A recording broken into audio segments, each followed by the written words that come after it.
I turned my mic on and everything. I'm really proud of myself. Can you guys hear me okay?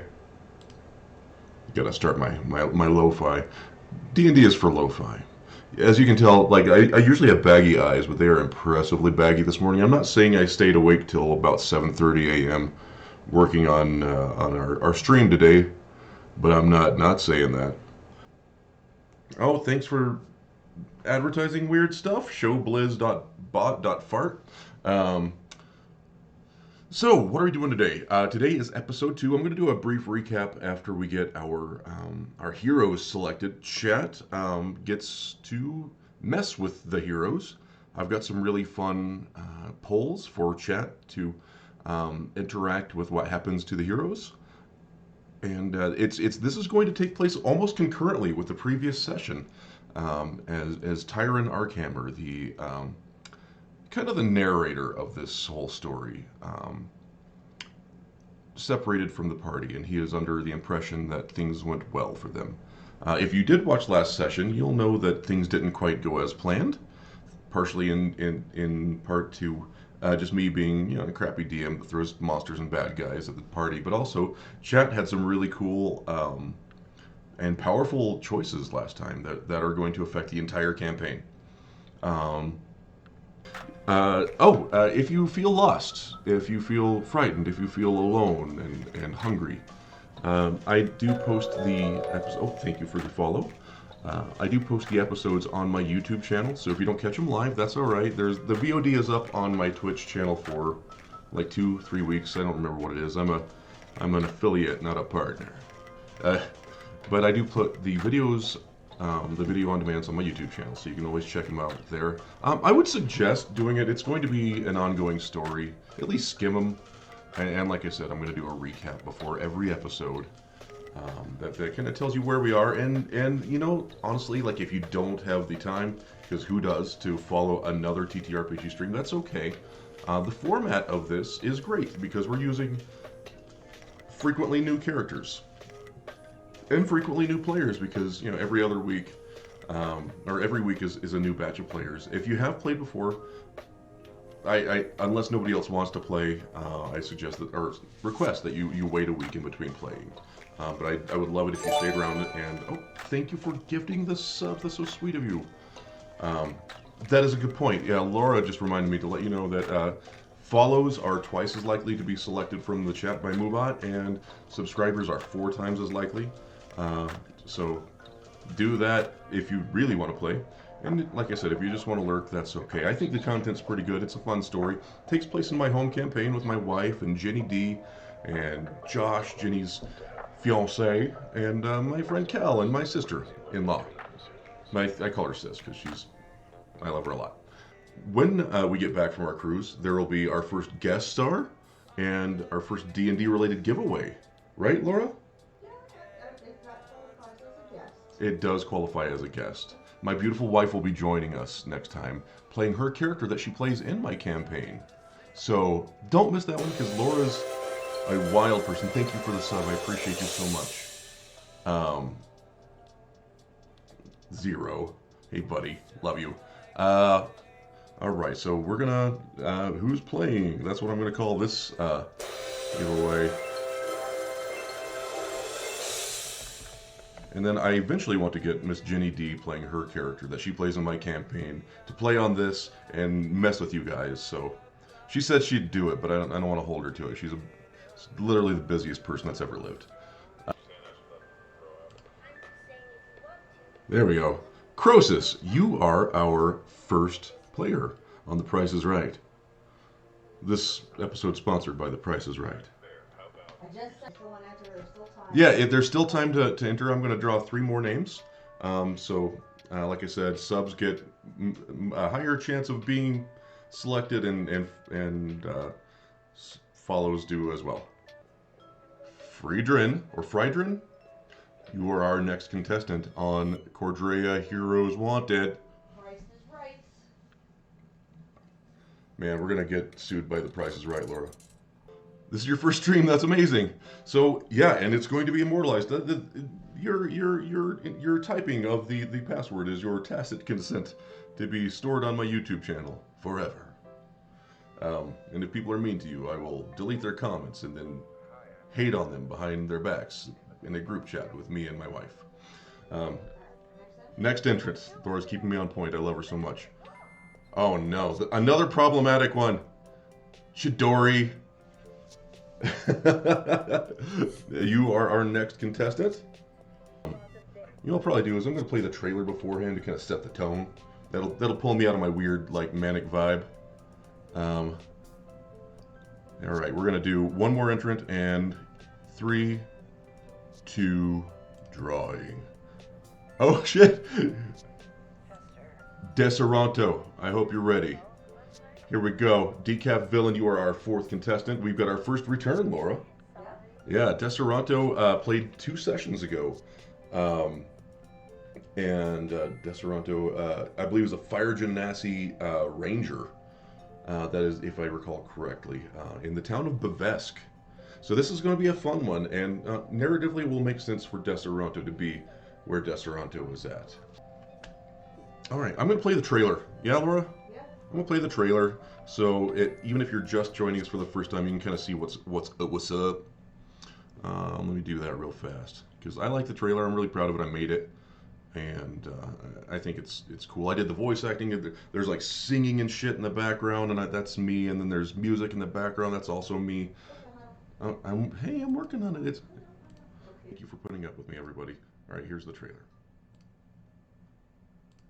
It's been a long time since I've been called a hero. My bones creak and ache after years of service. I was a general once, a paladin, a servant of the Lifebringer himself. The ages, though, have taken so much from me. Legends, and friends, and loves. Now, a new evil threatens to shatter everything we hold dear, and new heroes are needed. Will you answer the call?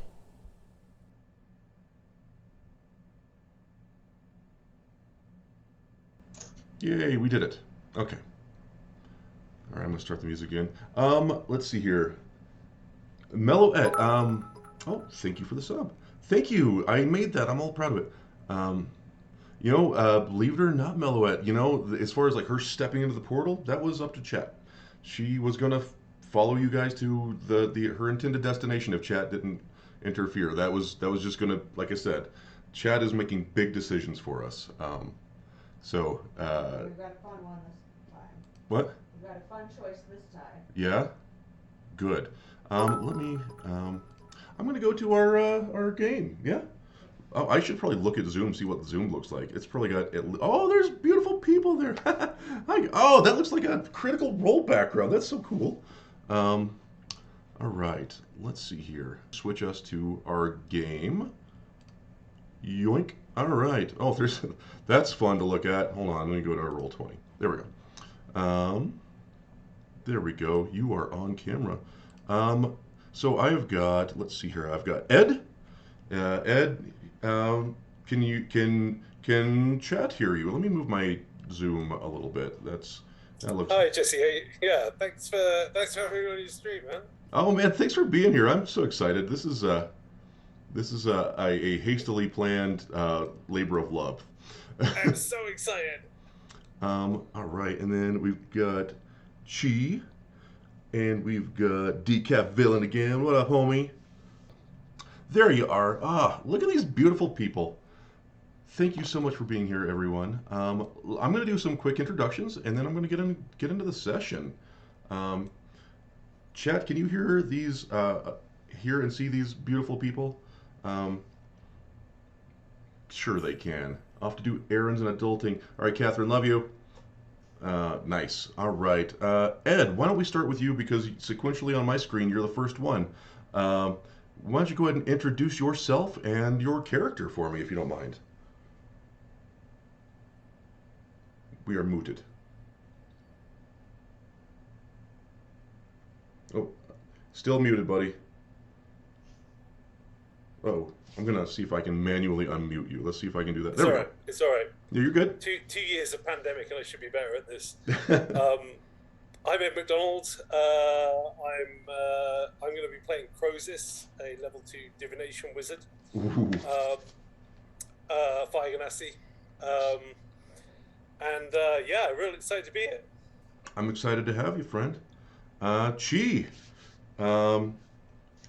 Hi. Hello!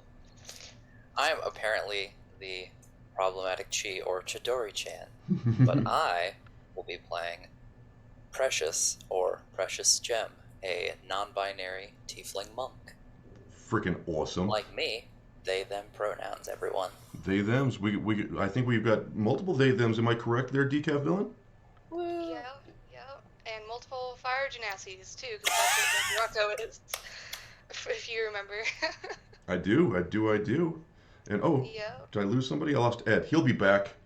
He'll be back or he'll regret it. Kidding. Cool.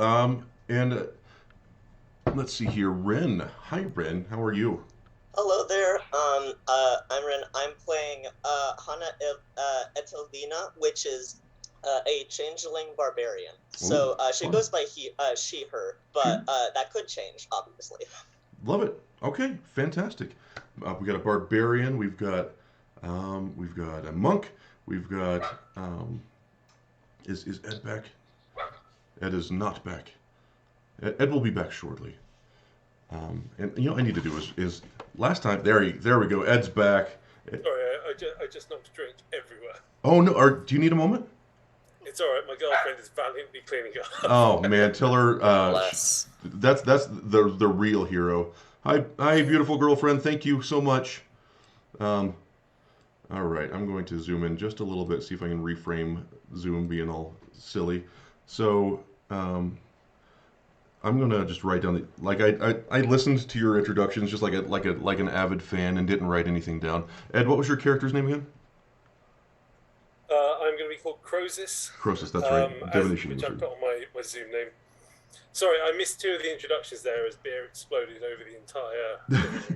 So we had Ren. Ren is a changeling barbarian, yeah. And I also wrote my character name on the Zoom thing, so that makes it easier. Hana, thank you so much. All right. The Genast Days, Genast Theys. That's right. We have 2 Genast Theys. Or no, we have 1 Genast They and 1 Genast He. Okay. And then we have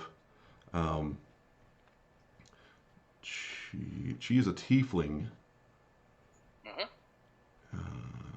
monk. Cool. Thank you everyone for joining me. Just doing a little bit of bookkeeping here because I'll forget these things. I know me. And sorry about level 2. Level 2 is kind of it's tricky because sometimes you get your subclass and sometimes you don't at level 2. So thanks for bearing with me. We're doing this just like a regular campaign. Where like we're leveling. I'm trying to level us up out of the crummy levels quickly. But that means you're in session 2, so you're level 2. I was just happy I got access to Key. I was like, oh, let's go. Yes, thank you, I Key. legitimately had like a level 2 character like on the side, so I'm like, oh, thank goodness I don't have to like scramble to make something. And Hannah is a ranger. Nothing like having a bout of sleep deprivation this week, and this character came fully formed while I was trying to fall asleep. Oh, I love that. Okay, if you are on the Twitters, you can message me like an icon, and I will upload it to my Roll20 account. If we get into combat, we may not. It's always optional. Let's see here. You guys look stealthy enough that you may be able to avoid combat entirely if you want. But who wants that? I guess I should start, huh, Laura? Let's start the whole thing. Let's start the thing of it. Don't forget your recap. Yeah, no, the recap is part of the whole thing of it. I'm going to start my lo-fi back up again, just for some background racket so you can't hear our refrigerator. Cool. Here comes the recap. Bless you. Bless you again. Nope, just two sneezes this time. All right, so, where are we? Last session, 4 intrepid heroes agreed to help Tyrant Arkhammer smuggle a young woman named Rhea down to the halfling town of Shire Peatmarsh. Kala, Claire, Minmon, and Maybe endeavored valiantly to protect the troubled young lady. She attempted to hide from them a mysterious, glowing, key-shaped scar in the palm of her right hand. But when trouble in the form of some mysterious cultists arrived, the stress of the situation caused Rhea's magical affliction to activate. She began uncontrollably teleporting around the battlefield as the party made quick work of the strange, mirror-masked cultists. As the battle crescendoed and left the violent cultists deceased, Rhea's scar burned in a natural violet light, and a brilliant portal opened up behind her. She smiled sadly at the party and stepped right through. Cal led the Fey folk close behind, and the portal promptly shut. We now join 4 brand new adventurers and Tyron Arkhammer on his journey northward, under the impression that his charge Rhea is safely on the way to his home in Shire Peatmarsh. Okay, chat. Alright, team. Here we go. Close my Roll20 shit here. Close that. There we go. So, let me put this over here. That way you don't have to look at that and you can look at this. Players, you wake slightly. Your bones ache. Your eyes are bleary. One of them may be swollen shut a little bit. It's hard to say. It's kind of dark, and there's a slight metallic taste in your mouths. Through swollen eyes, you can see sinister shapes kind of glaring at you from behind some crude bars. I'm going to show you kind of what you see here real quick.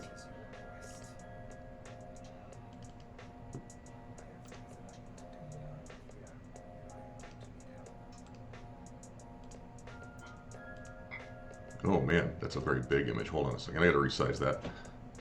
High res for the win. All of 3 pixels of the 4K. My kingdom for a pixel. Waking up behind bars is somewhat familiar. Yeah, it sure is. Sorry, Desperanto. Alright, oh there we go. There we go, man. So, we wake up behind these crude bars, and you see these sinister, unnatural looking shapes. You hear creepy hoots and howls and giggles and growls and snarls, and in the background you hear screams. You smell smoke, you smell blood, and as you begin to lose consciousness one more time, due to your wounds, due to your bruises, the last thing you see is one of these sinister figures lurching toward you and tapping you on the forehead with the butt of their spear. And you lose consciousness one more time. You wake up later in the evening. Maybe early in the morning, it's hard to say. You feel better. Your weapons and your gear are currently missing, but you can see them strewn about the campsite. It's quiet. You kind of wonder what happened. You were traveling on the road. Something happened. Violence, you remember violence. You look around the room and you see 3 other figures. What would you like to do? And these are strangers, right? We didn't travel together. Probably not. This probably happened individually.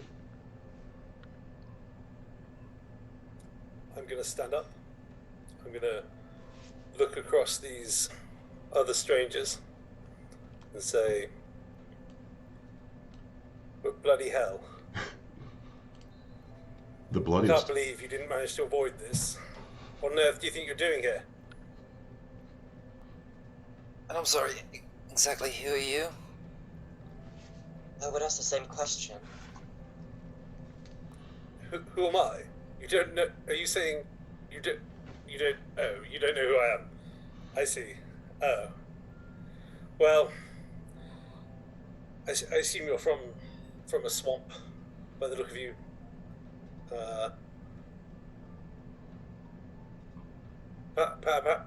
No, no. Do you speak? Are there speakings from your mouths? Pretty Yes. sure if we all came from the same place, we're all just as recently concussed as you, so why don't you just give us your grandiose introduction then? Well, it has been foretold in the stars. I'm sure. I'm sure you've done enough stargazing in your time. I am the Croesus. Yes, and should I capitalize all 3 letters of the? I've never thought about that before, but it sounds like a marvelous idea. Yes, and what is your name? You can simply call me Precious. Precious. Well, Yes. precious things tend to be kept locked up, so that seems entirely appropriate. Oh yeah, should we describe the way we look? Yeah, you know what? Let's go ahead. Let's go ahead and start. What does Croesus see there, Precious? So Precious is a excuse me, You're way too fine. much chai.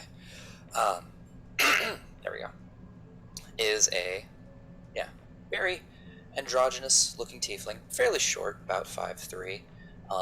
Their skin is a deep sapphirine, which is just more somewhere between like deep blue of sapphire and a teal, just like right there in the middle. But what's most jarring about their appearance is that their horns, as well as down their tail, is a noticeably bright, almost like pink, rubyish, like crystal tint. Like it seems almost like a opalescent scaling pattern down the tail, whereas the horns shoot straight from the top of the hairline out and then curl into like 2 half spheres, almost just kind of like something of a crown. Cool. And then at the tip of the tail you see 2 large, or not large, but like conical pieces of floating, ruby-colored crystal that just seem to follow the tail where they go. Cool. And just, I don't know much for the outfit yet, so we'll just say mostly dark monk vestiges. Dark monk robe stuff. Yeah. Yeah. Cool. All right. And Ed, what does Precious see when they look at you? So Croesus is lean, about 6'2". He's a fire ganassi with obsidian black skin. He's kind of clean shaven, but he's obviously got like a day's worth of stubble, which looks like smoldering embers around his jaw and across the bottom level of his face. His hair is kind of long, but essentially it just looks like the top of his head is on fire. Nice. He's wearing a long pale brown trench coat, and which has seen better days. You've seen better looking trench coats than this. You can see a few places where it's been stitched back together. It's had a few rips, and one of his boots is like cracked open, just at the sole. Like you can see like one dark toe poking out. Okay. Love that. I like the juxtaposition of like he's a little full of himself and he's kind of got like a shabby wizard vibe. And let's see here, Ren. When these 2 figures kind of see you stirring, what do they see? So, as they see Hannah stirring, she's kind of quiet, kind of surveying the situation.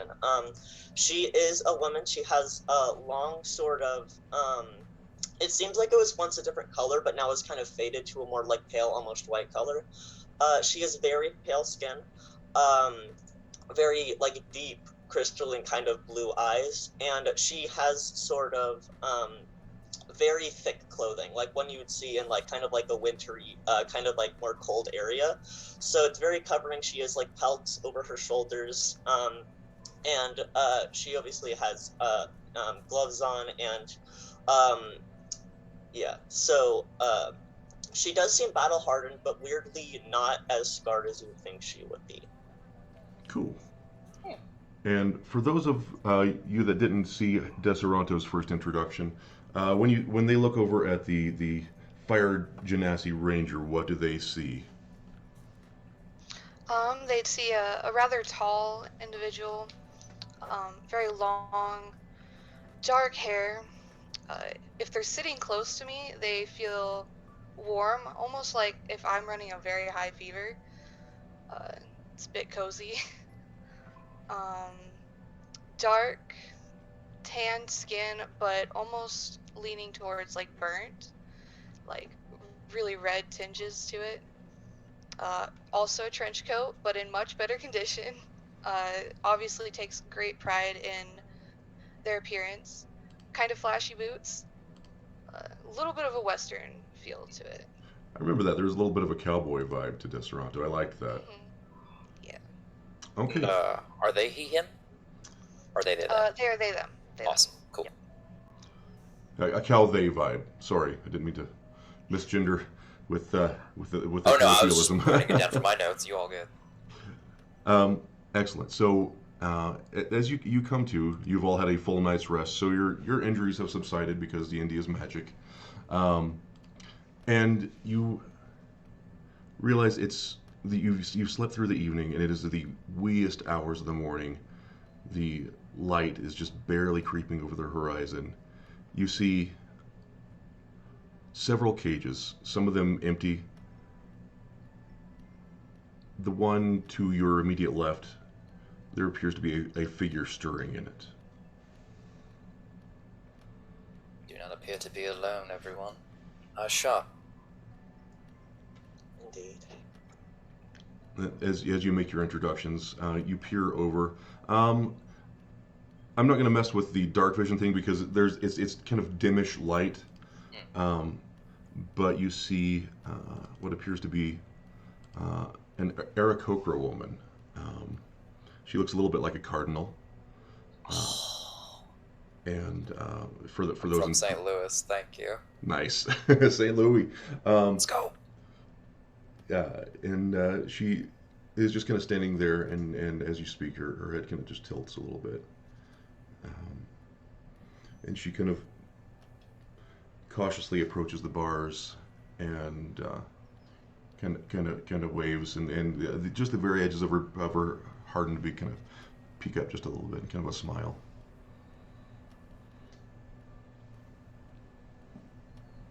She's about 10 feet away from you, but she can kind of tell you can tell she's in a similar situation.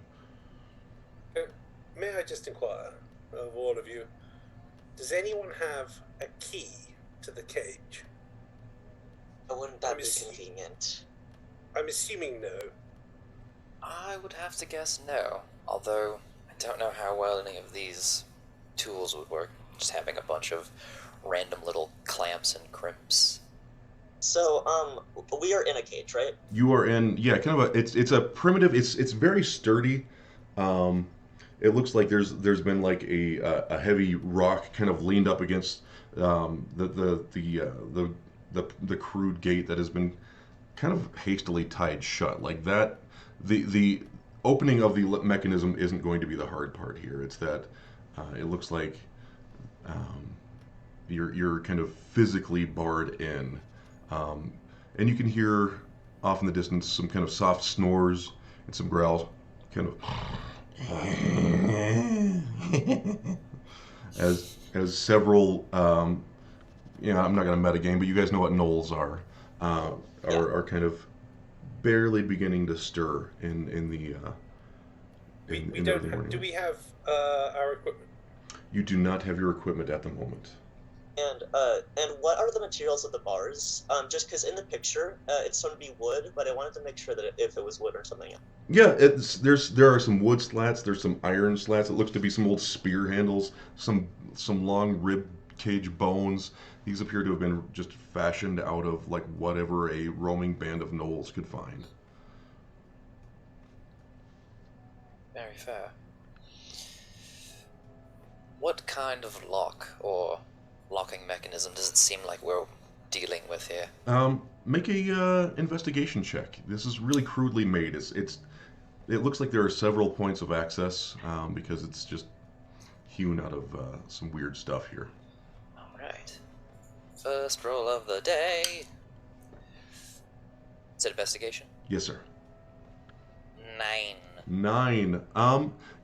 It's difficult to say. You find what looks to be maybe hinges, and it looks like it's tied shut at the main opening with tendons and sinew and old hide and flesh. It's pretty gross. It smells a little bit. What's the floor of the cage? There's a lattice work of spear hilts and maybe wooden doors and just things that have been scavenged. And is it what's beneath it? Is it like dirt? Dirt and grass. It looks like these are mobile cages. So you can see the ground beneath you. It looks like there's just enough material in the way that would prevent you from like digging out easily, but with some clever, some clever rolling or whatever you decide, you may be able to find your way out. You can see gear strewn about the campsite, and not too far off in the distance, what appears to be some familiar backpacks and weaponry just out of reach. Can I do a perception? Oh, sorry. Can I do a perception check about the area to see if I see those beast people around? Yeah, I please heard do. snoring, but I want to try and get a better view of where Absolutely. they're at. What I need to do too is get you guys a roll 20 invite. I'm sleeping on the job here. That's a 7. A 7.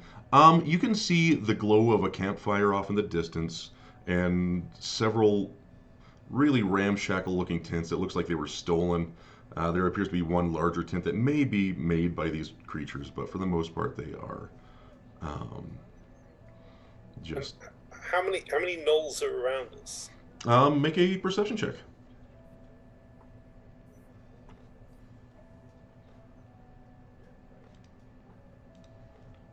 Please. Sorry, that was very rude of me. I order the check. So I'm just Right. look for my virtual dice gun. There we are.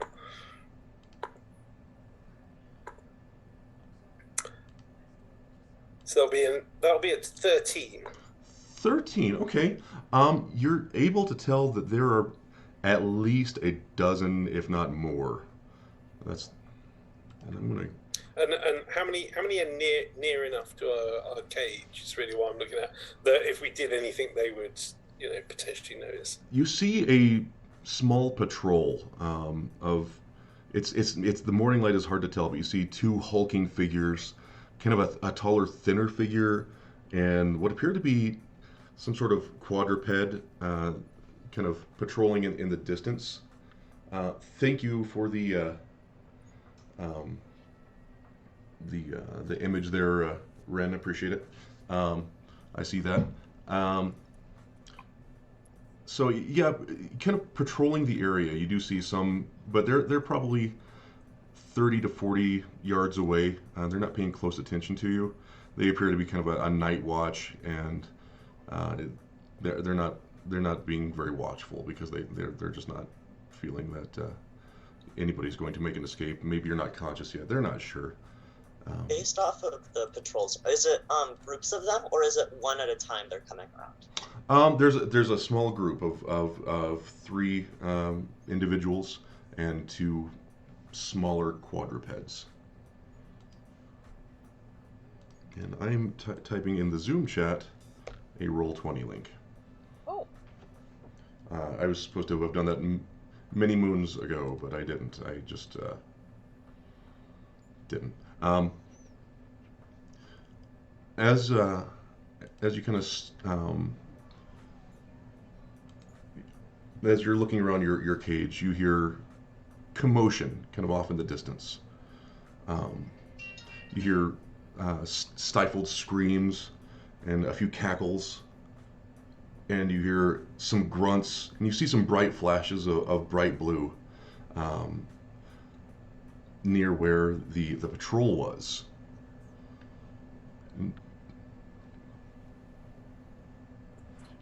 looks like something's happening.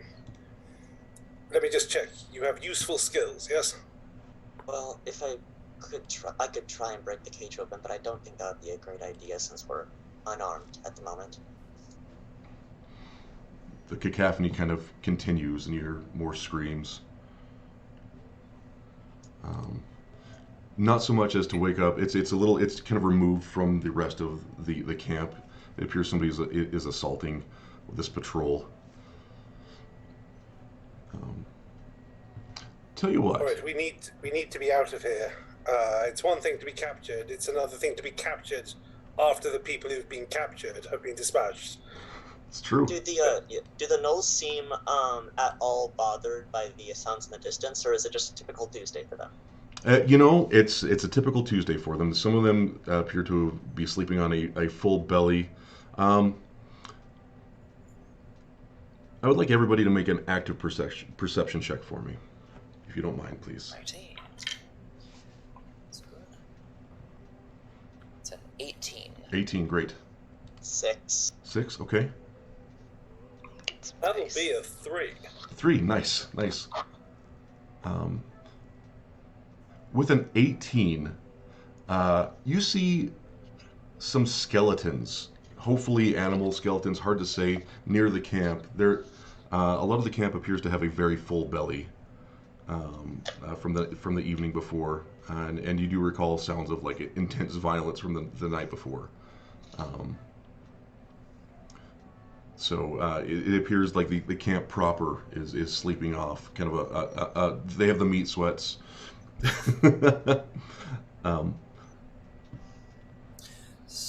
But currently we're hearing some kind of commotion, like the gnolls maybe being attacked. That is pretty much what it sounds like. Yeah, let's go ahead and do this. Right. A short time later. Oh, what was our roll? I'm so sorry. It was just the perception. Gotcha. Sorry. No, you're great. Are you okay? Yeah, I had to run to grab some dice, but I could have done it in roll 20. I don't know what I was thinking. It's okay. It's okay. I've never rolled in roll 20. Was that a 1? It's rough. Pretty much It was rough exclusively last do time. roll 20, and so I'm like, It looks like the group may be a little preoccupied, so let's see if we can't find our way out. Either pick it up, uncover it, lift it, break it open. We could burn our way out, but it might burn us as well. It's true. so, Can I just check what the door's made of again? Or the walls of the cage? Some of them are wood, some of them are bone, some of them are iron. There appears to be like a rusty broadsword that's composing like part of one of the corners. It's a mishmash of not entirely sturdy materials, but sturdy enough to prevent you from easily escaping. Can I try and break off the greatsword from the cage and try and get a weapon from it? Yeah, Even if it isn't as absolutely. good as a regular one? Give me a strength check. Can it be athletics or just strength? Yeah, athletics is fine. Great. And should I roll and roll 20, or is it fine if I do use my own dice? You can use meat dice if you want. I like roll 20. That way, just everybody kind of gets to see it, and I can kind of announce it to chat. Awesome. I'll do that. Okay.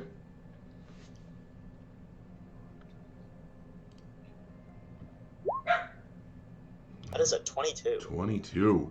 Yeah, easily done. So yeah, you pull.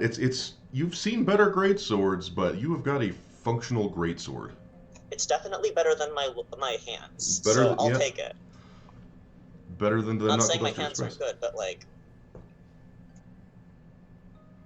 So yeah, you go ahead and add a functional greatsword to your inventory. Good call. Can I just check? On the ground underneath this cage, would any of it be described as sand? What's that? So I asked it what the ground was beneath our feet. Mhm. I was specifically looking for sand. Oh, sand. Yeah, there's absolutely. It's kind of.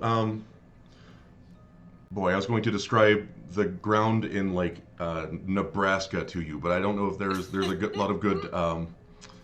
It's kind of a silty soil. There are high levels of sand. It looks like it's a prairie. If you're familiar with prairies, it's like a dry, not quite a meadow. That's So the Midwest. I'd like to scoop some of the sand up. Absolutely. I'll take as much of it as I can stick in a pocket. Sure. And then I want to look for the nearest knolls to us. Nearest Knolls. It's funny you say that because the nearest Knolls probably would have been that um, that patrol, and around this time, you see a figure staggering toward you. You see kind of a light blue aura. And chat, it's time for our first fuck with the party moment. Yeah. Chat, Laura is going to erect a pole, and the question is, and this will come into play here very shortly, Arakokra or Paladin? I have to spell things? You can say bird or paladin. Arakokra is a hell of a thing. I may have misspelled it. That's fine. Spell it phonetically. There's K's and stuff in there. It's a hell of a thing. Who do they see? Oh man, I'm not going to vote on this one. So it's more just yeah, sure. Aarakocra can't be a paladin? I'm just saying that this is not who they see. This is what is happening. Oh. But that's okay. That's all right. So we're split evenly. Oh man, if I've got a fun thing if that happens. So as you continue working around the bars, and this character is kind of staggering toward you slowly. Party, what are we doing? I'm going to try and check either the, like, depending on if there are brittler parts of the bone part or the wood part. I'm going to see if I can potentially deftly, when hearing a louder commotion coming from whatever possible attack may be happening, Yeah, kind of off to try your and right. sync it up to break at the same time. Okay. You said deftly? Like using your dexterity? Oh yeah. Yeah, I'm yeah. going to try and break straight through if I can. Okay, yeah, go ahead and make me an acrobatics check. Alright. Let's go with teeny tiny dice. Okay, that's not bad. That is a 15. 15. You're able to dislodge a chunk of bone, and there's probably enough space for you to start working your way out. But you've got this long, it's almost like a femur, but it's long and thin. It's maybe from like a large bird or something. You could easily use it as a quarterstaff if you needed to. Paladin. I see Paladin. him breaking into it, and I look at the sword I pull out of the wall, and I'm like, "Do you want some help with that?" We may need a little bit more room for, well, you and the Croesus, but Yeah. So yeah, I'll go over to the bone part, and with the part that's already broken, I'm just gonna try and push it out of the way more to accommodate to more space. Sure. May I recommend aiming for the bindings? Love Instead of that. just tying this ramshackle thing together. Good point. I'm going to start trying to worm my way out from the space that I have created and we have continued to create. Excellent. And as you do so, you see a very large, dark-skinned, and very bloody hand trying to help you, pull away at these bars, as the kind face of Tyron Arkhammer greets you, and he's like, sorry about the delay. I saw some commotion and thought I would help. And you see just a mountain of an older man. He's in some archaic-looking armor and some furs. He looks to be heavily injured. He's like, I'm not quite the fighter I once was, but I am Tyron Arkhammer, and I am here to help. He kind of leans on the bars a little bit. As it has been foretold in the stars.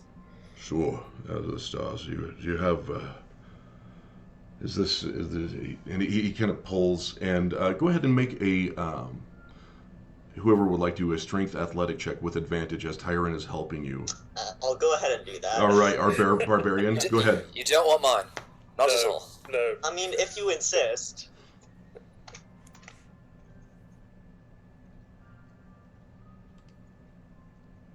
And then there's a +5 to this, so 7 + 5, 12. 12. It takes a while, but eventually, with your help and the help of the large older man, a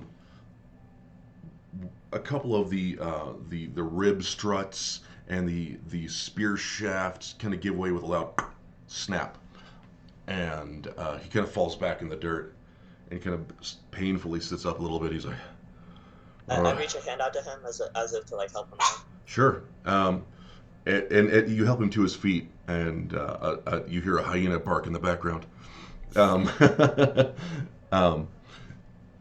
he kind of leans on your shoulder. He's like, "Thank you, my friend."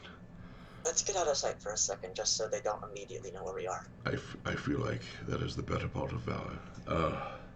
Now that we're outside the cage, is there any other like cages such as like the bird person we saw before? Are there cages in a similar way where it's like easily broken? It probably does look that way. In fact, it looks to be a very similar make. There is a little bit of with a strength athletics check of 12. The loud snap of that of the bars, the camp begins to stir just a little bit. He's like, "I'm afraid we should make haste." Sounds like a good plan. That is Jolly probably well. a smart plan. Croesus would hold out he has fingerless gloves. He'd hold out his hand to be assisted through the bars of the cage. The older man kind of staggers forward. "One moment, please. I'm sorry. No, I can do this. And I go and help him out.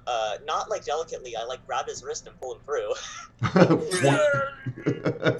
I'll add my boot to his backside, like push him. I don't want him out of my space. So we I'll don't have watch. time for your pleasantries. So can we please hurry?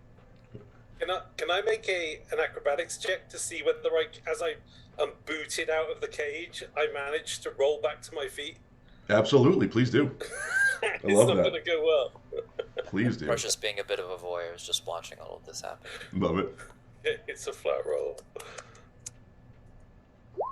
That's a 9. 9. I mean, you're able to get to your feet with a kind of a cumbersome somersault. It's not super impressive looking, but you're standing. Just giving a quick glance over the area, can I just see if I can see, like, my quarterstaff? If I can't find it, that's fine. I'm just curious. Yeah, you actually can. Not too far, there's just a pile of gear. I would like everyone that wants to search for their possessions to first make a investigation check. Thank you. Oh, it was almost a 20. That's investigation. That is a 16. 16, okay. Okay. Nice. I just want to specify that I do help the fourth party member out if they are being not just walking out of it. So Gotcha, you're being helpful. That's sweet of you. Thank you, Hannah. Total 5 for investigation. Yeah, okay. Oh man, decaf. All right, so I'm going to use like a median investigation here, and we're above a 10 on the average. It takes you a couple seconds. You're able to find your gear. It's been picked through. Any food items have been eaten. These gnolls, they have simpler needs. You're food for them. So any kind of rations may have been already devoured. There's a bit of blood on some of your possessions. It's off-putting, but you're able to find your equipment. The gold hasn't even really been picked through. These things have different priorities as far as loot goes. They kind of threw all of your possessions in a big pile and have been kind of rummaging through them over the past few days. I'd like everybody to make a stealth check for me now. Absolutely. That is a 12. 12, okay. 1, Damn. okay. 4, great. we're doing great It's so not far. my day. You're doing I great. rolled 1 with the real dice, rolled 1 with this. Since I got my old stuff back, I'm probably going to just hand the rusty one to the very injured one, and I say, "You're probably not in the mood to fight, but having any weapon is probably better than nothing." Thank you very much. You're very generous. And you see, he kind of reaches behind him and he pulls off an impressive-looking two-handed warhammer. Okay, so that's a 5. stealth roll for Deseranto, the Fire Genasi ranger. And this warhammer, it appears to even glow ever so slightly in the early morning light. It's got like gold filigree and like silver plating and gems. It looks like something that you wouldn't expect to see on kind of a grizzled old fighter type. It looks like maybe a memento of days past. He's like, I think I'm going to stick with this. But you're Hana right. just gives like a silent nod and like puts the other one away or whatever. And he says, thank you. You're correct. I don't have much fight in me. If we hurry, we might make it out of this camp before. And as he says that, you hear, and I'm going to put some tokens up because we've got some pretty low stealth rolls. And we are going to roll initiative. Just as a semantics question, yeah, absolutely. Since I'm a changeling and we're in the forest, since we're doing a stealth, can I try making like my skin like a color of camouflage to try and get some kind of bonus to my stealth roll? Sure. Yeah, go for it. Okay, what kind of thing would that be? Would that be like me doing some kind of check to do that, or would it just be like an advantage to my stealth so I re-roll, or what would that be? Tell you what, give me a performance check, and then we'll see if you do a good enough job to get advantage on the stealth roll. How's that sound?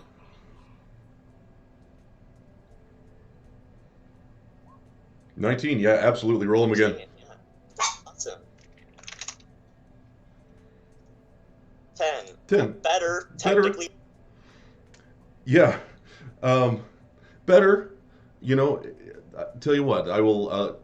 That's enough to get you some better positioning on the upcoming battle map.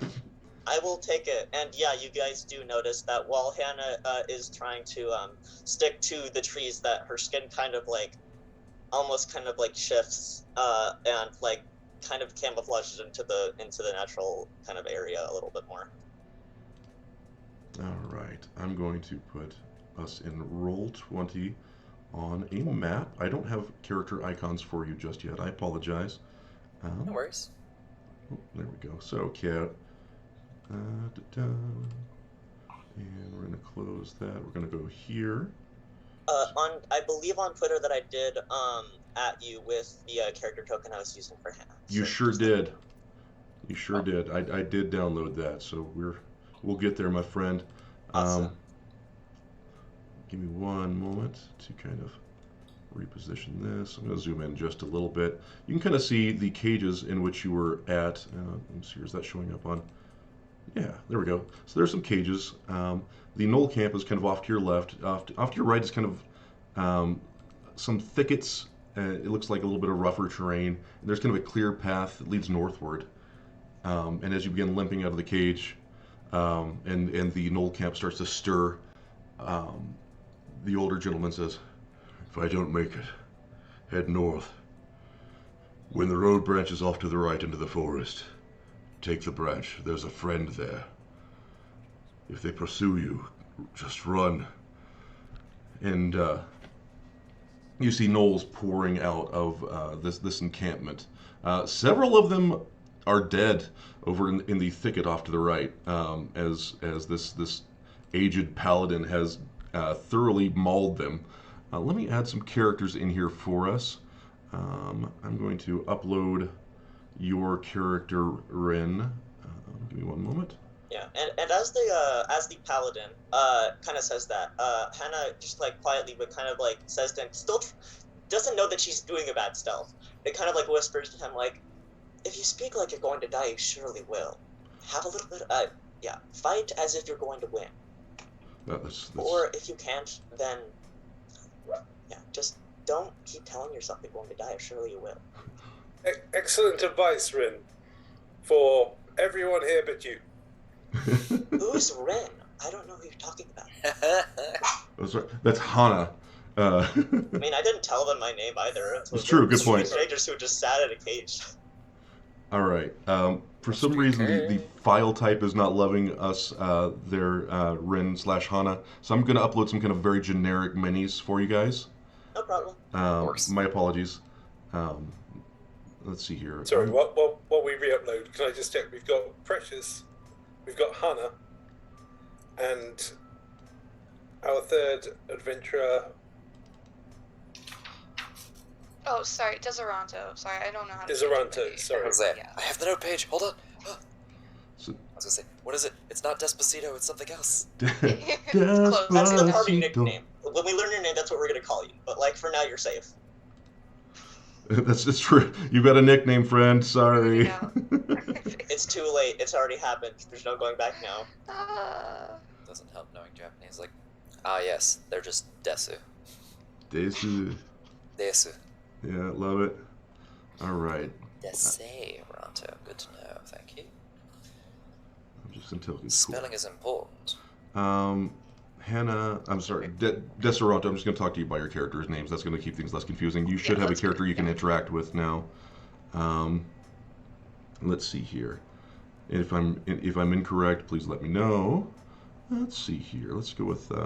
It's me. Yay, that's you. Okay, there we go. We're back. All right, let me find out. I have an actual computer now, so I'm not like struggling to do a little iPad now. Congrats. Congrats. Yeah. Last time was rough. You did fine. You did so good. It's fantabulous. I need to go back and finish the episode, but it was lovely for what I could watch. My dog is yelling at me, so I'm gonna go like put her up on a couch or something Perfect. really quickly. That works out well. All right. My dog's sleeping on the couch. I think they're both there. I'm going to My zoom cat in. Hamilton is sleeping in this spare computer chair. Hamilton. Hamilton the Hound. Chidori, you now have a character you should be able to manipulate. Oh, is it then? And then Look, this one. Ah, I see. Yes. let me find a. Let's see here. We need a. You know, as a forever DM, Mhm. like how exciting it is to get your own character token. Oh man, I have a really. We're just gonna go with like this cool acolyte for Croesus. Huh? As it was foretold in the stars. Yeah, It was.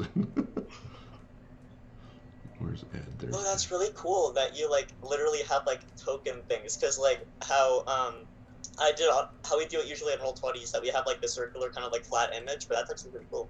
Oh, thank you. I have just some kind of generic ones that I use for a lot of things. And let's see here. We still need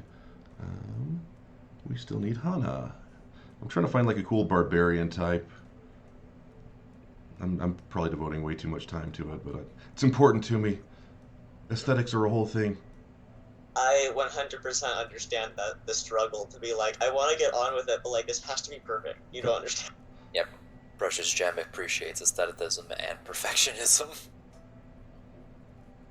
All right. I'm going to go with this kind of scrappy looking lady for you, Ren. Sounds lovely.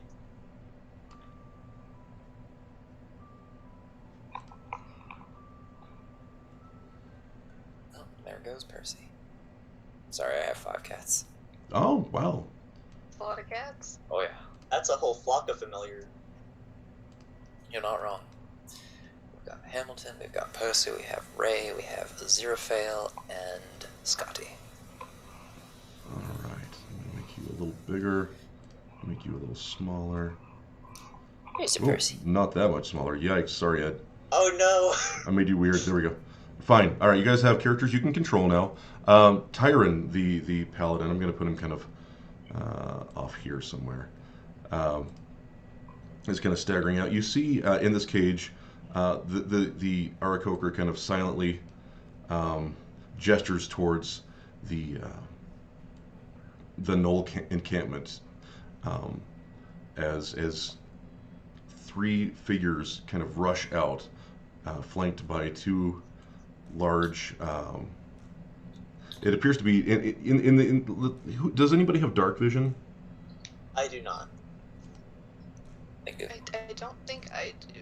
Are we You said all? are you both fire genasi? I think Yes, you do. I believe Fire everyone but me has genasi. dark vision. Yeah, 60 foot. fire genasies do. Oh, we have dark vision. do. Shades of Red.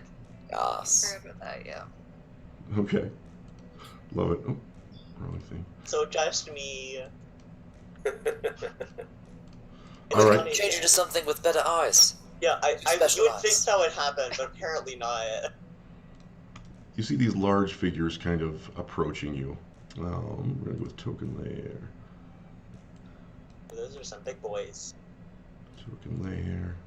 As two very burly looking gnolls approach, kind of growling and snarling, and then you see these. I'm gonna move this hyena over here. Oh.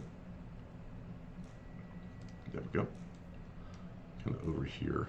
It's kind of flanking on the other side, and they. Oh, thank you so much for the follow. Appreciate ya. Lost Esper.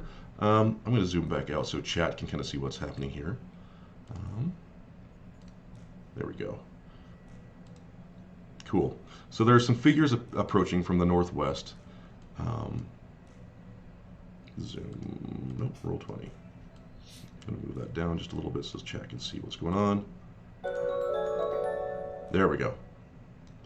Our party is in the lower right-hand corner here. You see large figures approaching from the upper left. Party, please roll initiative.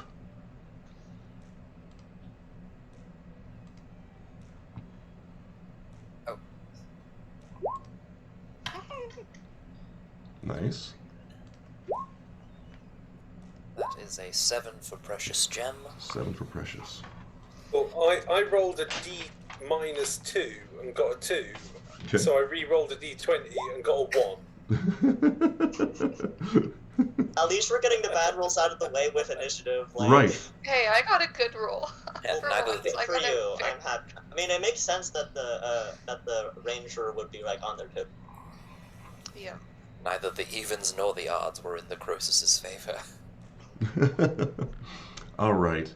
Let me go to D&D Beyond here. I'm using their encounter builder. If you've ever wanted a free, fairly easy to use encounter builder with like built-in monsters and stuff, I really like D&D Beyond's one. It's neat. Let's try that. Right. I'm going to run this one. There we go. Just Run need to in. lasso my party's schedule back together. Okay. Ooh. And let's see here.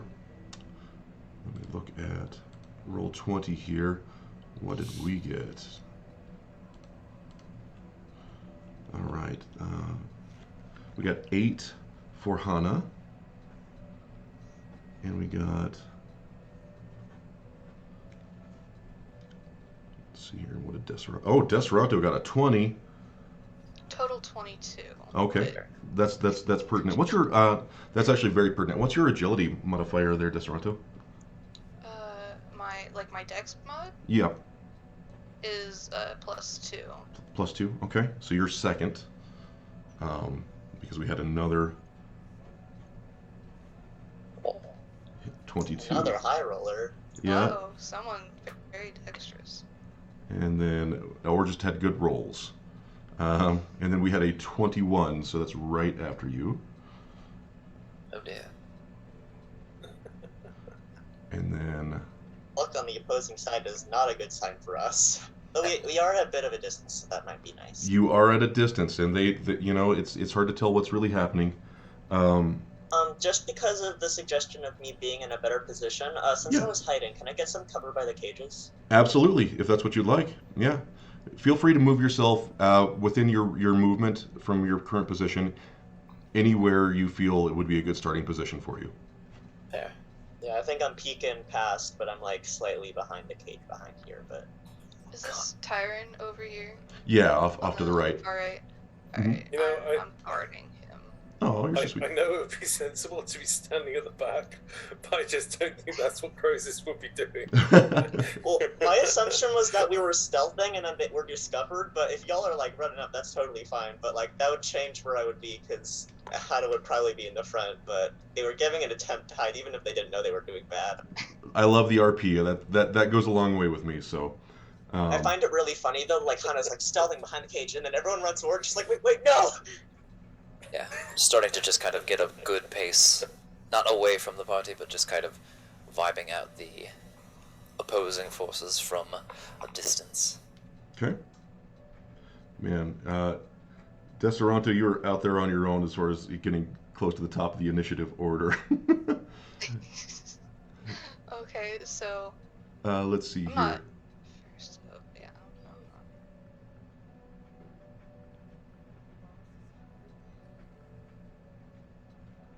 Man, and then Precious, and then Croesus. Okay, top of the round.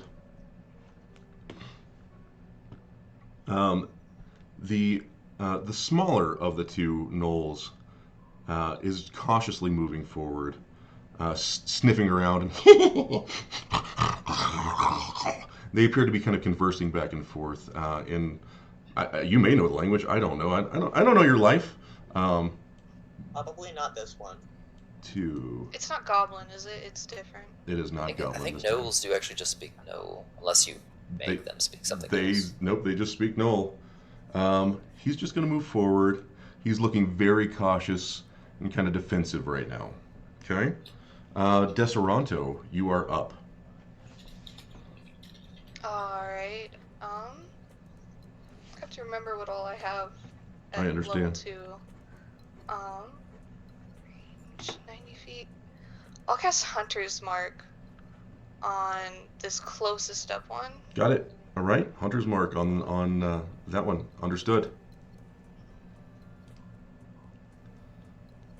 And then I guess I'll, for fighting, we're fighting. I'll attack. I hate these names in the initiative tracker, by the way. Gnoll Fleshgnawer, really? Perfect, but also why? Witherling? That's terrifying. Okay, I had a feeling that might have been what that is in the back. So. Like, they're great, but also, why? Why, God, why? Some people don't like gnolls. I love gnolls. I love gnolls. I wish they were a playable race that wasn't just homebrew. They're so cool. So this is kind of what the party sees. They see these two large figures. That's a 4 to attack, plus... Plus 4, 8. 8 goes wide, but they... you have a bow, is that correct?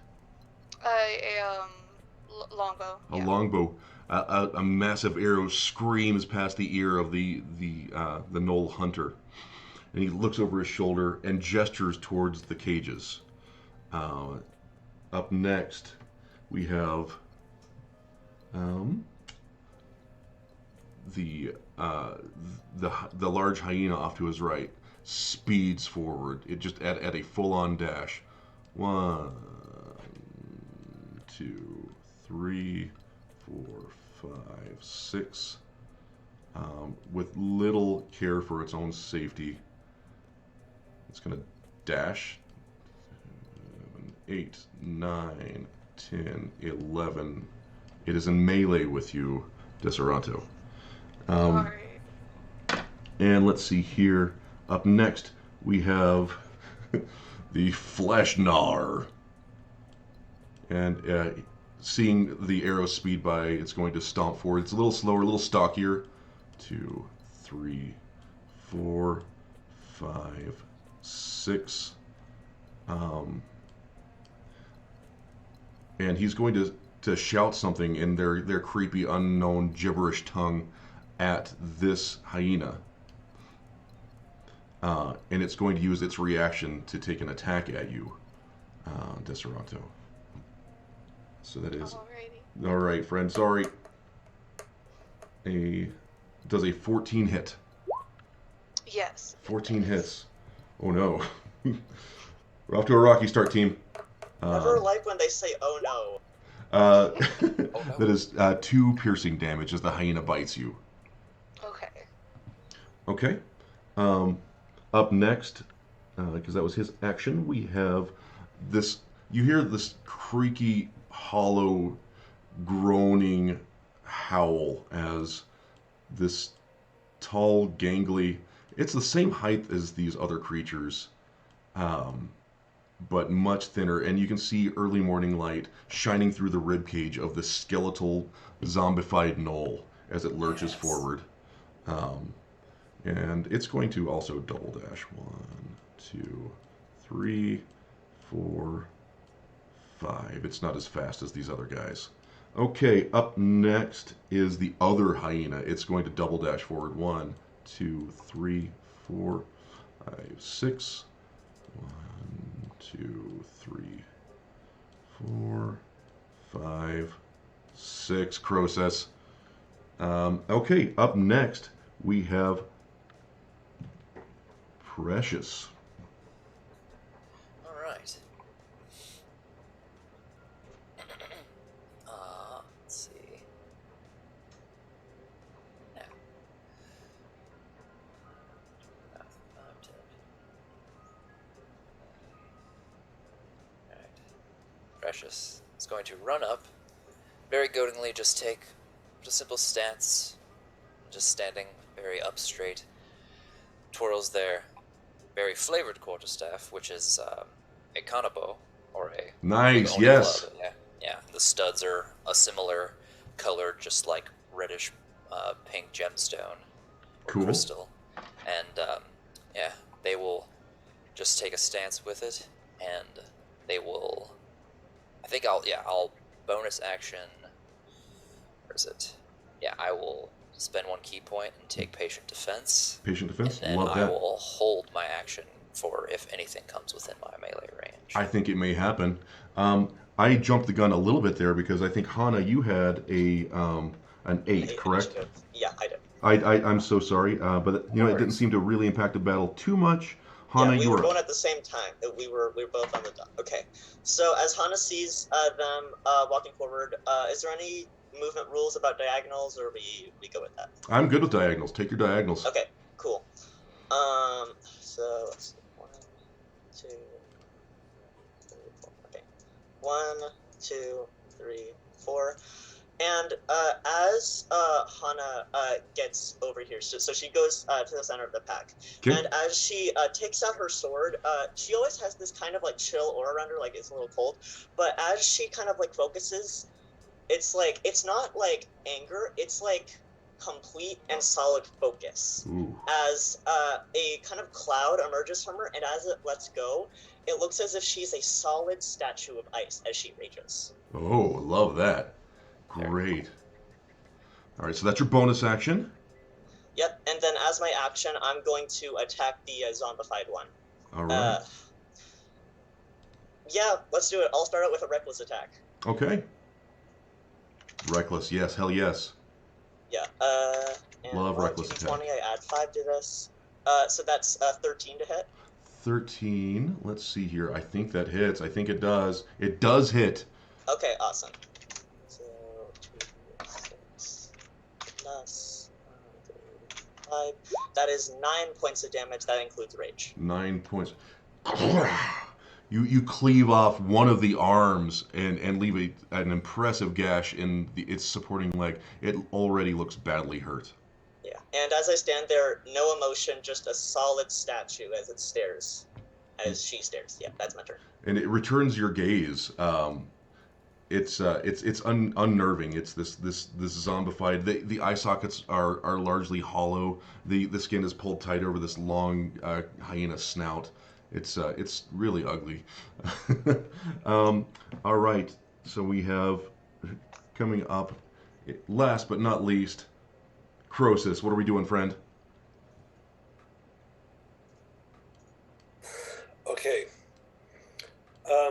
Croesus sticks a hand in his pocket, pulls out this sand that he dug up earlier, and the sand runs down through his fingers as he intones arcane words. His hair kind of stands on end on fire, and he's going to cast sleep. Yes. In this area. Love it. Okay, roll them. So Uh, I really just hope I don't put our body to sleep. It's not a 0 chance, because they said it, but I hope it's not a high one. So for those of you unfamiliar with sleep, you roll several. Is it d8s? 5d8. I've rolled terribly. I've rolled 17. Well, you're lucky that, yeah. I don't put to sleep with that, but maybe something else does. Yeah, it starts So- with the lowest HP creature. It does. Yeah, which I'm hoping it's this hyena which is standing next to me. Oddly enough, it is not. As you cast sleep, you know what? Let me see something here real fast, because I'm not going to let you I should waste a probably spell. just declare. I should mention I've got 16 hit points and I'm in the radius. You're also in the radius. Yeah. There- yeah. God. Oh, no! I really hope that there's a lower hit point because that would be hilarious if you cast a spell and immediately yourself passed out. You see a reaction from this withered gnoll zombie creature as it takes its remaining arm and rears back as if it's going to like backslash across the chest of the barbarian, and then it just kind of, it doesn't fall completely over, but in this weird kind of unnatural way, it just seems to go dormant and lowers its head. Any movement, Croesus? Is it undead? It is undead. Undead aren't affected by sleep. You know, I'm looking at condition immunities, and it says exhaustion, and I'm like, I'm not going to let him... Well, it's the spell specifically. It says on the spell. Oh, no, it doesn't really? Yeah, that one is undead. I'm so sorry. Well, maybe it'll affect the hyena in front of him then, if it doesn't cover Let's the see HP here. of that, if he's immune. This hyena... so that's hyena B... Depends how tough these hyenas are. Yeah, actually... how many hit points do you have, Croesus? 16. Oh, just barely. Yeah, no, so the hyena just to your left. Because, yeah, sorry, rewind that. I didn't realize it didn't affect undead at all. And I just didn't want you to have wasted your spell. But yeah, even better, because the hyena next to you kind of crosses its paws all cute and kind of just lays on its paws and is prone. Okay, that's for pretty. sub. Just tilting his chin up. Croesus is he's just gonna walk over here. Yeah, absolutely. You have movement now. He's just like with his arms directly straight down towards the ground. Just like walks up. Thank you so much for the subs. Nice, nicely done. That's a great move. Sleep. I love sleep. It's a very good spell, and I'm glad it didn't backfire. But it would have been really funny if it did. It was this close, guys. All right. Up next, top of the initiative order now. Actually, we have the original Knoll that was kind of. Oh shoot! I moved the wrong one. This guy is way back here still. This one is way up here. My apologies. In melee with... There we go. My apologies. Wrong Knoll. This one is now going to head this way and attack. Or attempt to attack. Now, you have a held action, if I'm not mistaken, there, Precious. Yes. So, as it comes, I will immediately put the hitting end of my kanabo into the ground and then just immediately dexterize my way up the top of it and then basically use that centrifugal force to then try and come down on top of it with the club. Okay. That is probably not going to hit. Maybe. That is an 11. 11. No, just barely goes wide. These things are a little cagey, a little wily. I'm sorry, that does not hit. How does that impact patient defense? Basic defense is I just get to take the dodge action as a bonus action. So until my next turn, all attacks are at disadvantage. Love it. Great. And also advantage on dex saves, but hopefully they're not throwing any fireballs here. That is my hope too. No, he is not going to throw a fireball at you. What he is going to do, let's see here. Oh, interesting. He's not in melee with anything, so he is going to just attempt to bite you.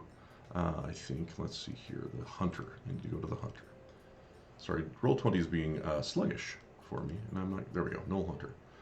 He's got multi-attack. So he is going to attempt to bite you and jab you with this weird-looking, it's not quite a sword because it's largely made out of bone. It's not quite a spear, it's just something pointy and bony and wooden. First attack at disadvantage. Yes. So let's see, can I roll that? So first roll, and then I'm going to roll it again. So we have a 21 and a nat 20. So we'll go with the 21. And it's going to hit. 21 is going to hit. Better. So that's for his bite, which will do 5 piercing damage. He's going to try and jab you with this makeshift spear thing at disadvantage. First roll is a... oh shoot, that's the damage, sorry. If it hits, it'll have done 8 damage. 19 or a 21. Does 19 hit? 19 hits, unfortunately. I'm sorry, friend. That is 8 piercing damage. Oh. That's a tough round. The enemies can't be lucky. That's illegal. Right? This is bullshit. They had great initiative too. Up next is Deseranto. All right, so I'm gonna give it another shot, and by that I mean I'm gonna swing my longbow across, whip out my 2 short swords, give them a little twirl, Nice. and give it an attack. All right. Let's see. There Uh, we go. A crit Okay. hits. So are we doing I have 2 modes. wild misses and crits? Is that on this hyena in proximity to you? Yeah, Okay. that one in front of me. All right. Don't want him to bite me again. Okay, so let's see what damage does it. 1d6 plus 2. D6. 3 damage. See, I told you I have 2 modes. Well, yeah. But you get to crit because you crit. Which so, one did you put Oh, that's Hunter's right. Mark on? Hunter's Mark is on this one up here. Yeah, Okay, that cool. thing. Just specifying in did case. before. Understood. Yeah, yeah. If I knew the hyena was gonna dash up into my face, I would've put it on him. But Sorry, friends. So for It's how it goes sometimes. There's always time the that crit- the ball can roll up. It's fine. yeah, for the crit do we do the Roll another d. full damage the first time or okay? Yeah, roll- actually, roll yeah. it Let's do that. Let's do six the. Let's do. You know what? Let's go ahead and give me just another d6 roll if you don't mind. 86? Yeah, no problem. Perfect. All right.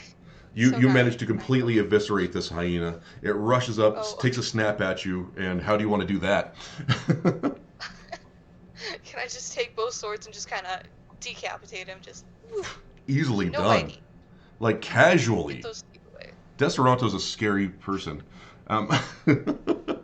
All right, this creature, I'm going to just go ahead and delete, so it's not confusing our initiative order. A great round. Any movement, Deseranto?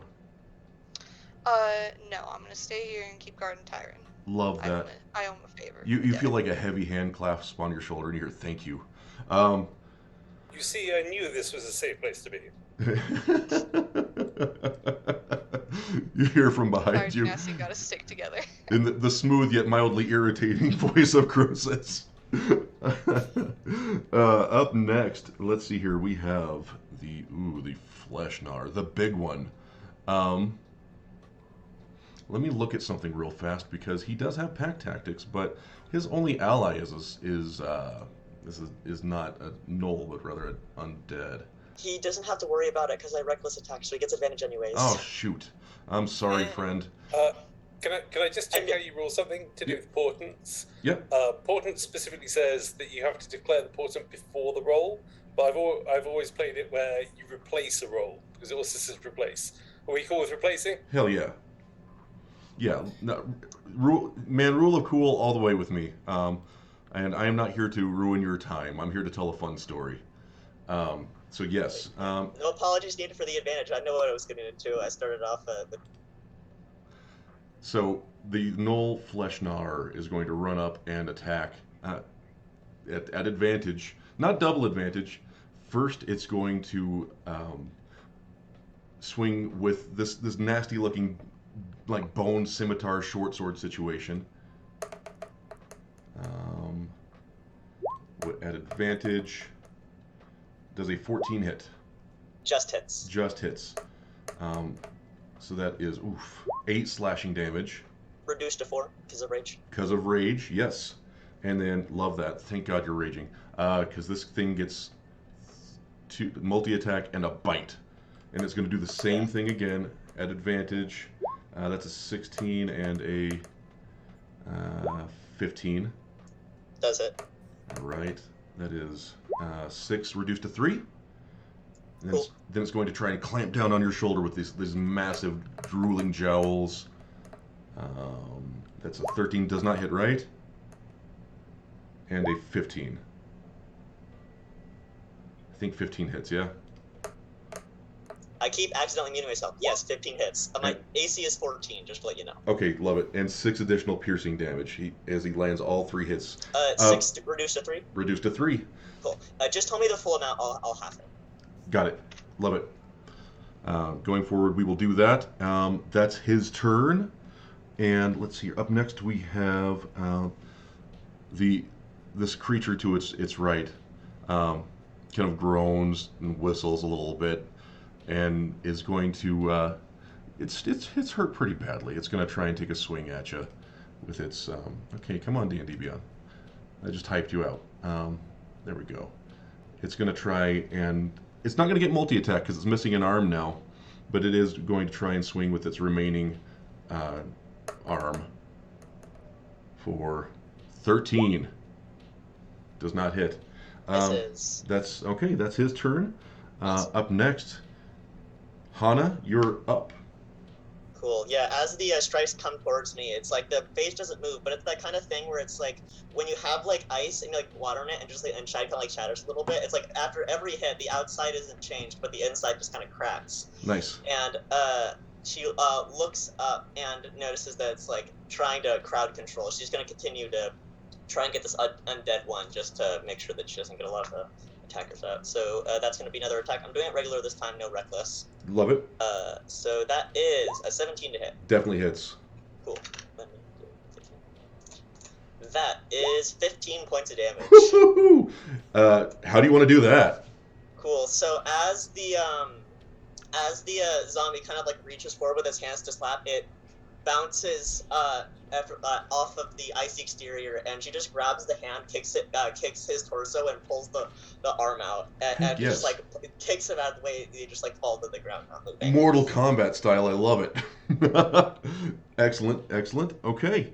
And she just like no facial expression, not moving, just like stares up at the other guy, kind of just like make a guy. The other hyena is asleep, so Precious, you are up, and then Croesus on deck. Alright, knowing that I am currently slightly out of my depth, very injured, I'm going to, as this creature's right up in my face, seemingly trying to go for another bite, I'm going to stick the Kanabo in its mouth, and then immediately vault off of it using Step of the Wind, and Nice. disengage with a bonus action. Uh-huh. Then 20, 30, 40. Just getting enough away from the other gnoll that's in melee with Hana. Okay. And I will come over here and try and bring my Kanabo down in sort of a coup de grace on this unconscious gnoll. Okay. Or The hyena. hyena. Okay. Roll with advantage then, please. Yes.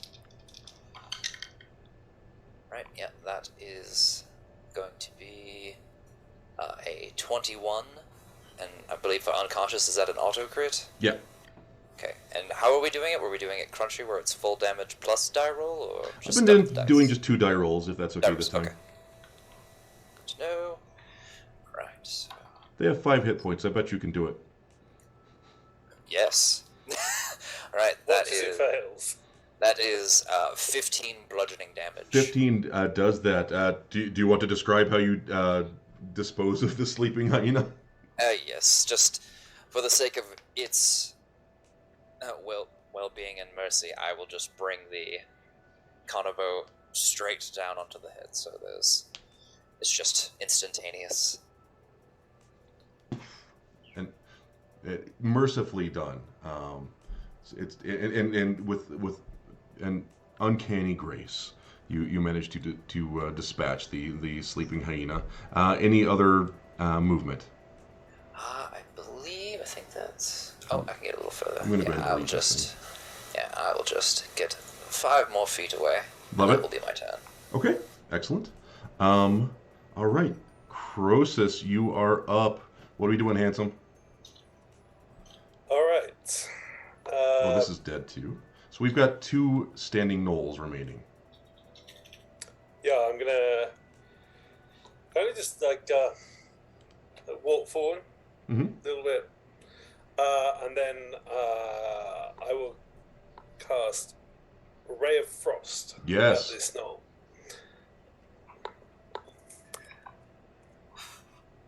So summon a hold up his fire ganassi arm, bright red fingertips, and the bright red just turns to pale blue as it spreads down his arm. Sweet. Points it. And is that a save or is that a 17 to hit? 17 does hit. Okay, so we're like level 2, so this is going to be a sick 1d8 damage.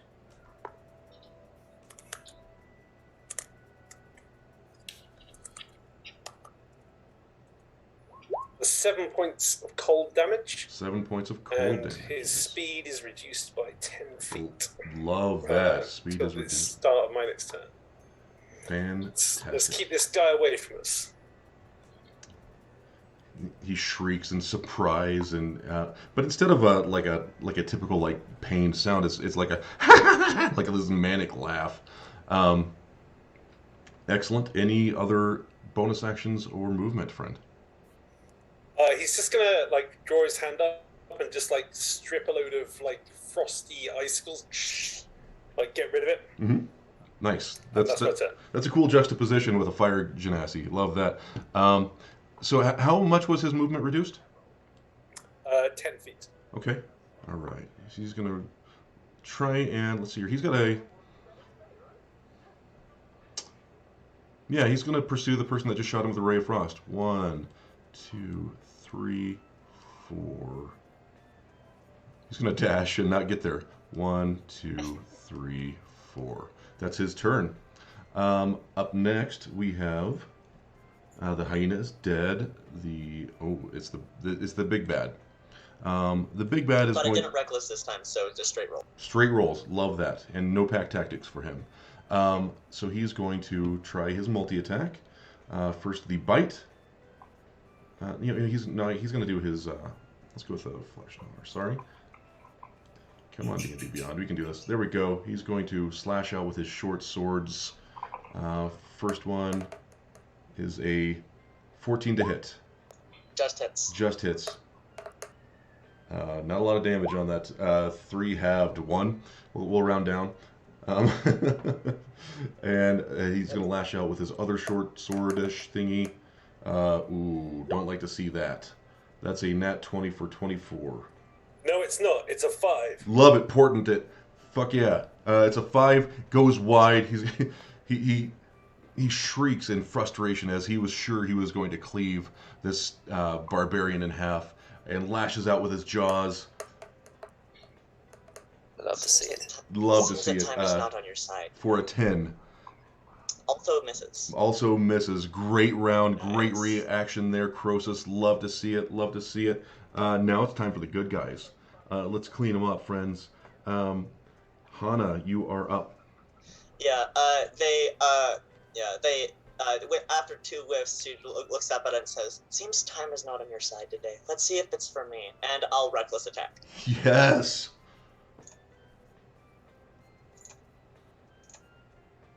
So that is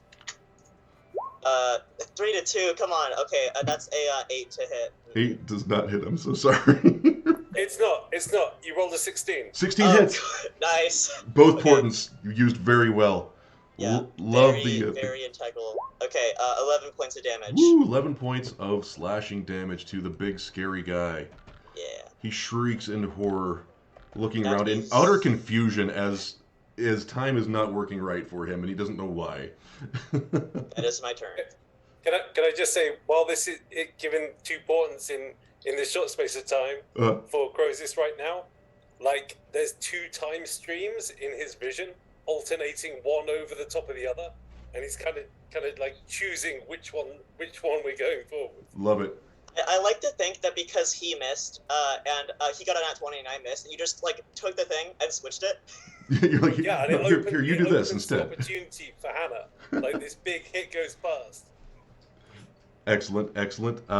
Any movement there, Hana? Nope, stand. Actually, these guys are just medium creatures, right? Yep.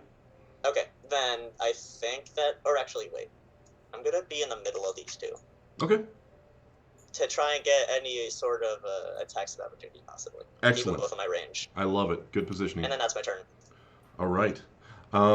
Cool. And then in that case, we have Precious. Precious, let's go to you. What's up, friend?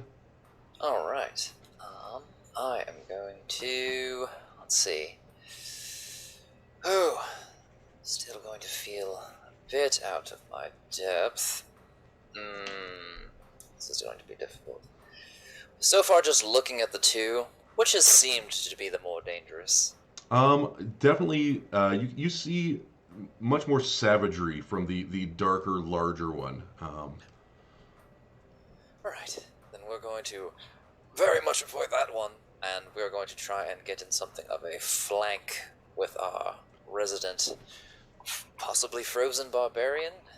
And It doesn't seem bothered by it. I am going to do my best to hopefully utterly destroy this one. Cool. So the way I do flanking, it's I add a static +2 to your rolls in addition to what you would normally roll. So Gotcha. you're going to add additional +2 to hit. Fair enough. Right. No, that's going to be a 10. 10 doesn't quite hit. It's got this weird patchwork armor, and even though he's a large target and easy to hit, he's got this weird padding and hides and okay. Any bonus actions? Yes, unfortunately out of key points, but I will still make a single one-armed strike. Hell yeah. So that will be, well, it's a bit better. That's going to be, let's see, 4 plus 6, that is a 15. 15 does hit. Please roll damage.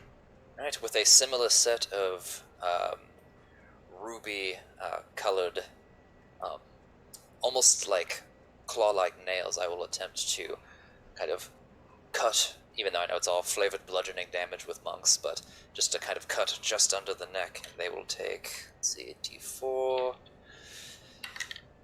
They'll take 5 bludgeoning damage. Nice. Love monks, man. Cool.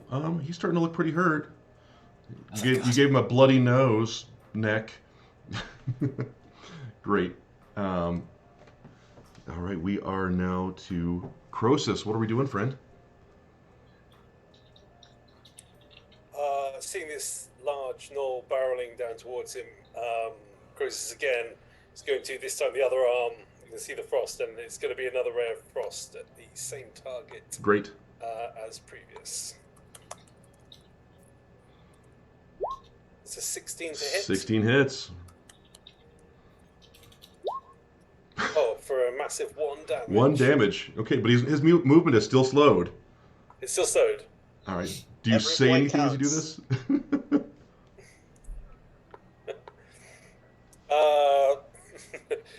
I think Chris just looks a bit disappointed. Oh, Croesus. Okay. Yeah, and then I'm just going to move. Yep. Just getting out of dodge. Love it. Yeah, let's go back in. Yeah, All right. that's my turn. Okay. Desperanto, did I skip you? Yeah, I did. I totally did. Desperanto, you're up. Sorry. Alright, I'm gonna just move up here. You're going to basically get 2 And- back-to-back turns. So that one has Hunter's Mark on it. Okay. Yeah, I know. That's why I'm going up against him. Hell yeah. And then I have to look at short sword. Yeah, it's 26 again. Well, attack first. D20. 15 hits. 15. Alright. So then you go. Oh, and you get to have Hunter's Mark damage. I love Hunter's Mark so Yeah, much. so that's it's a good one. Okay, so short sword is 2, 5. That's 7, and then I have to look at my hunter's mark damage. Another D6. I think it is, yeah. Yep. D6. God dang it. 8 damage. 8 whole damage. Okay, great. Are And you then dual I wielding have- short swords? Yes, I Yeah, am. you are. So I think I get another one. Yeah. You do. All right. So that's D20 again. Here we go. 16 hits. Roll damage. Roll any damage. So There we go. 5, How do you want to do that? 4, 9. He had you one know hit what? point Let's left. just stick with the beheading and just whoop. Love it. the massive headless gnoll falls at your feet. His head spirals off behind you, unceremoniously, and kind of leers up at Precious with this confused and worried face. He is dead. We are down to one gnoll team, and you hear some like stifled like cheers of excitement off from the sidelines as Tyron's like, "That's right, give it to him." All right, and since I had skipped you, we're at the top of the round. The one that you just beheaded was the first in the initiative order. You were second, Deseranto. Deseranto, you're up again.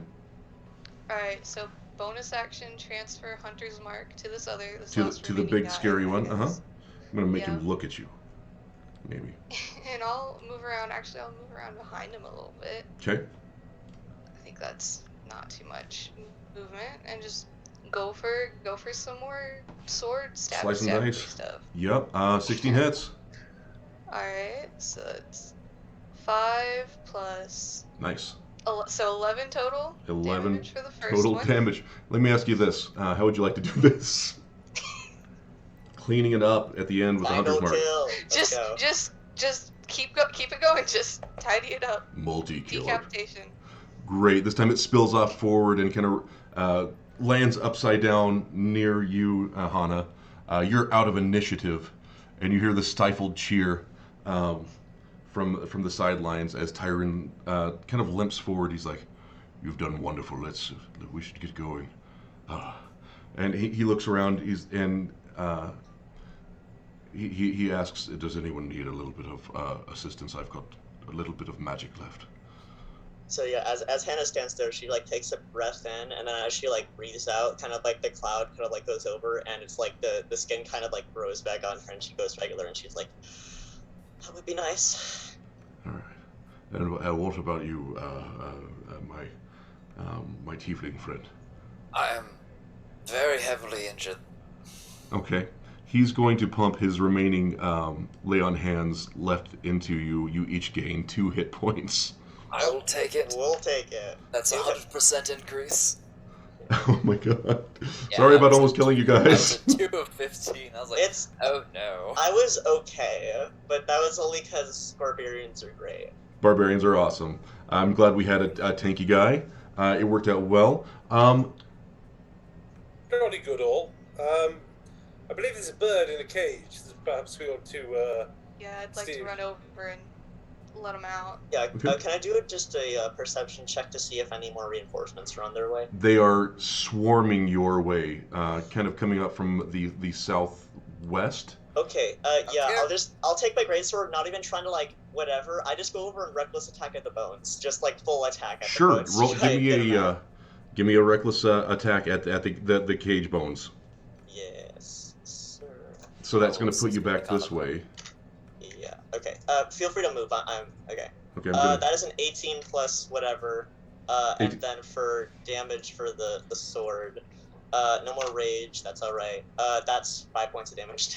you take a big chunk, but the bars seem to be intact as you're about to be overtaken by a large pack of angry-looking gnolls, and Tyron's like, "I'll come back for a run." All right, we can always come back. Let's go. Fair enough. Run. Chat chose Paladin. Oh, that's cool. I will do my best to be at the head of the pack because I'm pretty sure. Do you have unarmored movement yet? Not yet. Okay, then yeah, I will do my best to stay at the head of the pack, but maintaining That's- with them. But I have 40 foot, so I will just try to be ahead since I can be, and I will just kind of maintain to the front, vigil. Roses will go direct. Will stay at the back. A little tingle of frost around its fingers. How about you actually stay in the middle? So if they come near, then I'll be in the line of fire. I'll be in the back. That's a great idea. Let's go ahead and get a relatively secure marching order. I will take the front. Okay. I'll be caboose just to like block anything that comes Okay. our way. I want to be next to Tyron. I'm kind of like bodyguarding him. Okay. He's kind of limping along. Rose is aiming to be towards the back so that he can throw a ray of frost at anything that's coming up, which will slow it. Excellent. Stop them catching us. All right. So now we have a skill challenge, friends.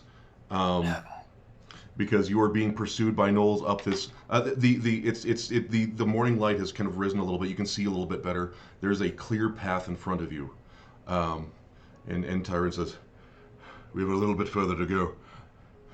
When it branches off to the right into the forest, we'll take that direction. I've got a friend." We're gonna use the same initiative order. That's what we're gonna do. Deseranto, how do you want to help the team? Let's see. I don't really have anything for spells. I guess I'll kind of be looking over my shoulder with my longbow out, and I'll try and take a hit, either like just kind of like crowd controlling, keeping anyone pushing ahead of the crowd up. Okay, like suppressive fire with the longbow? Yeah, pretty much, yeah. Okay. Excellent. Like Give me, I'll let you do either a survival check or a melee attack. Or, I'm sorry, a ranged attack with your longbow. Your choice. Survival. Sure, I'll try a survival check. Okay. It's the same bonus, so it's 10. 10. Okay. 10 total. All right, we're going to count that as the gnolls did not gain on you, but they did not lose ground. Okay. Okay. So that is one round past-ish. Okay, that's one pass. Up next, Hana, how are we helping the team? Okay, so what is the environment? Are we running through like brush, or is it just a straight path? You've kind of with Tyron's guidance, you limped back to the main road that leads north to Bevesk and south to Shire Peat Marsh. To the south of you, there's this really cute little quaint inn with two dwarves. If you watched the last episode, anyway, so yeah, you're on this wide like wagon trail now. Okay, I'm going to, as we're running, I'm going to find like a rock or something, and I'm going to throw it in a direction in the brush, kind of like far up, like kind of opposite way, to try and make them think that there's movement over there and that we're going that way. Love it. Give me a deception check with advantage. Awesome, okay. I'm actually pretty good at deception, so that's pretty nice. Okay.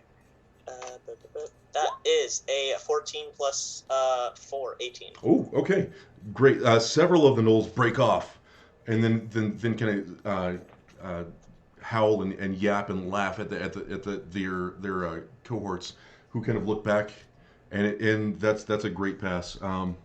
Cool. We're going to, yeah, you are pulling away from them there. Okay. Up next we have Precious. Precious, how are we helping the team? Yes, I will do what I can with the use of Infernal Lineage, and I will use Thaumaturgy to try and create sounds that make, well, I can only make my voice boom, but trying to make just me sound far larger, more intimidating, possibly that there is something monstrous that the gnolls are not already aware of. Okay. I like that. Give me an intimidation check. Okay. With Thaumaturgy, give me it with advantage. Thank gods! Oh, rolled out. Not counting it. Curse you, Kraken! I hit the 20. Squid keeps falling away. I rolled the same thing twice. Let's see, intimidation. Another 9, unfortunately. Another 9. It was almost a 20. They manage to rally behind the sound of this. They think it's behind them, and they speed their pace. They gain on you just a little bit. Croesus, what's happening? How far away from us are they? They are about 100 yards behind you and gaining progress now. 100 yards, not feet. What's that? Oh, I'm sorry. That's not. Let's say they are within range of a spell if you want to use one. Okay. So I'm going to look for the biggest, toughest looking gnoll in the pack, and I'm going to cast the message cantrip. Yes. And I'm going to speak in primordial. Okay. And the message I'm going to say is something like, I'm going to say, "Go back. This is not something you can handle." Which to him, in primordial, should sound like a voice in his head going, Sure. I'm just trying to freak him out. Give me a either deception or intimidation check. I'm not doing advantage because I don't think they speak primordial, but they are freaked out maybe. So give me intimidation or deception. Your choice. Okay, I'll go for intimidation. No, it's an 8. Okay, they managed to rally a little bit, and they're gaining a little ground on you. Chat. We are at our second poll of the day. As the party is running down this wide dirt path, something appears to be obscuring their path. Is it a fallen tree, or is it a wandering flock of Canadian geese? Oh no, our greatest challenge yet. Not the tree. What does that goose have? Oh dear God, it has a knife. So you can feel free to vote in the poll. Swarm of geese. I think we have a crowd favorite already. Oh yeah. I didn't think the fallen tree, but just in case I drew. Yeah, you can't mention geese and then not do it. Yeah. Like that, you've been on the internet long enough to know. That's just. The swarm of honking geese will each take one item from us, just like Oh the no. In like the village I'm in, there is actually a flock of guinea fowl, wild guinea fowl that just walk around the village, just going. Seriously, frightening. Literally just look them up. Those are so funny looking. Tiny little heads. Easily. I'm not even going to just keep the. That's fine. The tree has no votes. The Canadian geese, however, have all of the votes. Dear God, the geese ate the tree! No, it's like a Monstrous! swarm. Top of the round, Deseranto. There are some loud, squawking, obnoxious geese kind of obscuring your path. What are you doing, bud? I guess I'll do produce flame cantrip, not trying to burn them, but just kind of like scare them off, like just a burst of flame that just parts the sea of feathers. All I right, guess. give me an either performance or intimidation check with advantage. Alright, let's see what I got. It's the same either way. So 20, 11, or so it's an 11 plus 1, 12. 12. Okay, good enough. Total. They kind of take their time, but they get out of your way. That's a pass. They're just angry honks, and if, they kind of bat at you with their wings and nip at you a little bit. And you end up getting what you hope is mud on your boots a little bit. Not the boots. Sorry, friend. I mean, you're a ranger who goes out, so it should be regular to step in some animal poop. I just really like my boots. They're Okay? nice They already boots. got Honestly, vomit fair. on them. Fair. So the Canadian geese are a little afraid of the fire, but not overly. But that is a pass. Up next, Hana, what's up? So, Hana is going to do the thing that she's like, that kind of thing where it's just kind of like the dog that sees the geese just like runs in the middle of them. And so, Hana is going to run ahead and just like spread her arms around, make a bunch of movement, and like yell, just like trying to just like become bigger and like move all around to get a wide array of the geese and just like yell at them. All right, give me an intimidation check. All right. Boop, and that is a 23. 23. They dissipate. The path is clear. That is a good thing. All right. Okay. The geese are no longer a problem for you. The path is clear. The gnolls have lost a little bit of leeway as the geese have landed behind you and are now obscuring their path. And you can see like geese kind of swarming around the We've gnoll turned pack the lord. geese against them. Yeah. Maybe they'll just eat them. They probably will, and some of them do. Some of them see this as a free meal and slow down. Up next, Precious. On this last leg of the journey, how can we help? You know what? I'm just going to pry a few of the stones from my kanabo, use them as makeshift darts, and just try and, as I can, I will try and aim for between the eyes of two gnolls. Cool. Give trying me to 2 just keep attack this- rolls. All right. First, it's, 4 on each, so a 16 and a 15. Great. You nail 2 of them right between the eyes. These are kind of improvised weapons, so they don't take a lot of damage, but it's enough to really Just to slow their smart. roll. Yeah. It's insult with a little injury. Excellent. And you pull far ahead of the gnolls. And you see this clearing off to your right, and Tyron says, "Down that way." And you take a hard right, and you see in the distance what looks to be a chapel or a church that is kind of at the top of a large hill. There we go. Oh, another giant image brought to you by Jesse making graphics at 2 in the morning. One moment here. Let me make that visible for anybody but giants. It is still very cool, though. Thank you. I guess I'll just have to imagine giants. Just like how we have to imagine dragons. There we go. Off in the distance, you see this. It's actually a very small chapel, and it seems very out of place.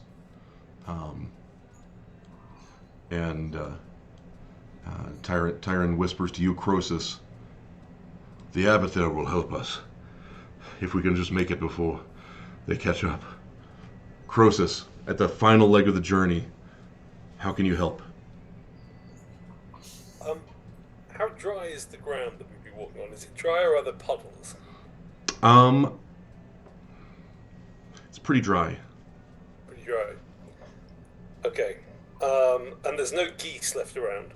No, the geese that are not physically attacking the gnolls are being devoured by them. It's pretty even odds, though, right now. I'm not sure who's going to win that. Okay.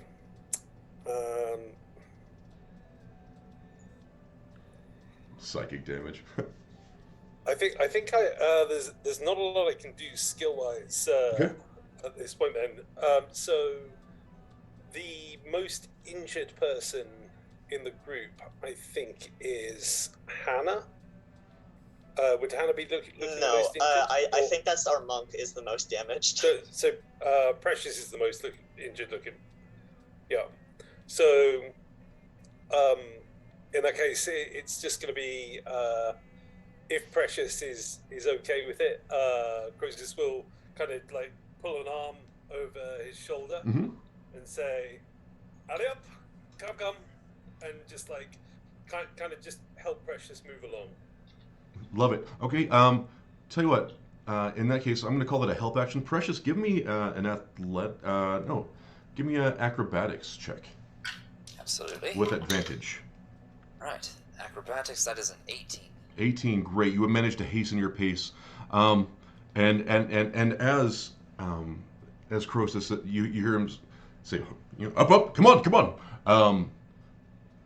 The door of the chapel blasts open, and a pale figure rushes out and then launches into the air, hovering, standing fully vertical your direction, as they kind of survey the scene, right? And they see this ragtag group of adventurers and Tyron limping towards the chapel, and in the distance, their keen eyes can see this remaining pack of gnolls. And this is what you see. You see this. You see the abbot of the chapel just hovering in midair with these massive gusts of wind shooting out in every direction, just kind of holding them aloft. Tyron yells, "Ithronel, help us!" And without even touching the ground, they soar over, and this massive gust of wind lifts the remaining gnolls and launches them far off into the distant forest. You hear screams and cries. They probably don't make it through this alive, as they are being vaulted hundreds and hundreds of feet. They get tossed right back into the geese. Right into the geese. The geese fly after them. Honk, honk. The gnolls have made an enemy for life out of those geese. You are now safe, and the figure lands. Their glowing white eyes become a more natural kind of bluish color, and in a very serene voice they say, "Welcome to the chapel. I am Ithranel Falenas, and you are safe with me." And Tyron says, "These people have been through a lot, Ithranel. Can you help us?" He says, "Of course. I was hoping it was my friend, Kara." And he's like, and Tyron says, "She's back at their camp." And he looks somber. He's like, "Well, please come inside then. It seems you're injured, and I will tend to your wounds. Please come. We have much to discuss." And they kind of walk beside you. The more injured of you, they press a hand on your shoulder. You see this tall, willowy figure. It's difficult to determine any particular gender other than pretty. And they appear to be half elven, and they glow slightly. And they just go to each and every one of you with just kind of healing wounds. And you're led into this rather humble chapel in this secluded part of the forest, and you're led to like some sleeping quarters. And the tall elven figure says, "Tyron, what brings you to my neck of the woods?"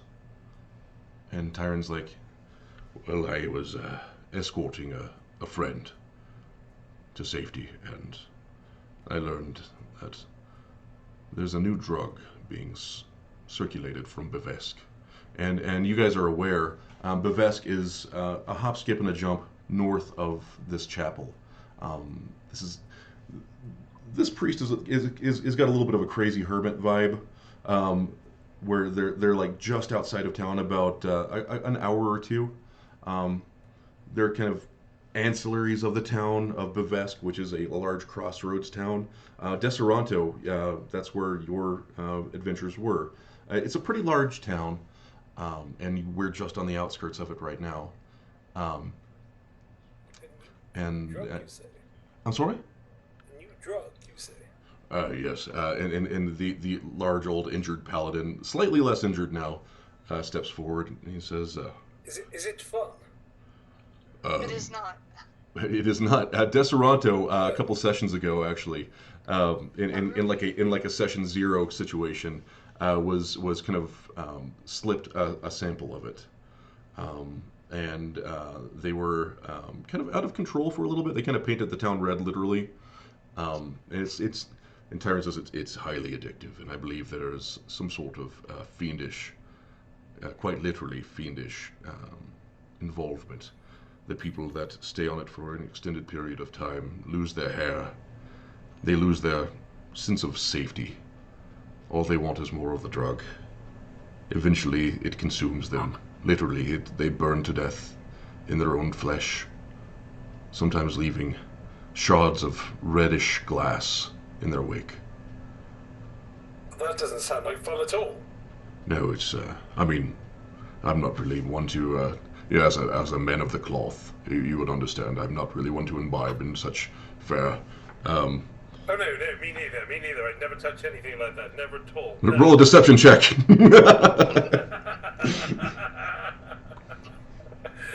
I feel like I've got a good vibe on Croesus right now.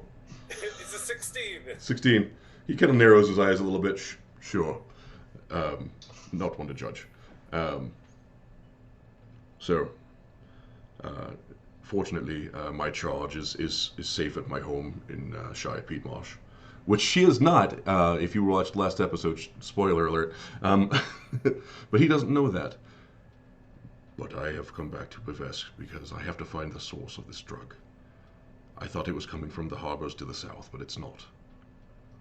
And Ithranel kind of steeples their fingers and says, "Is there anything at all I can do, Tyron?" He says, and Tyron asks,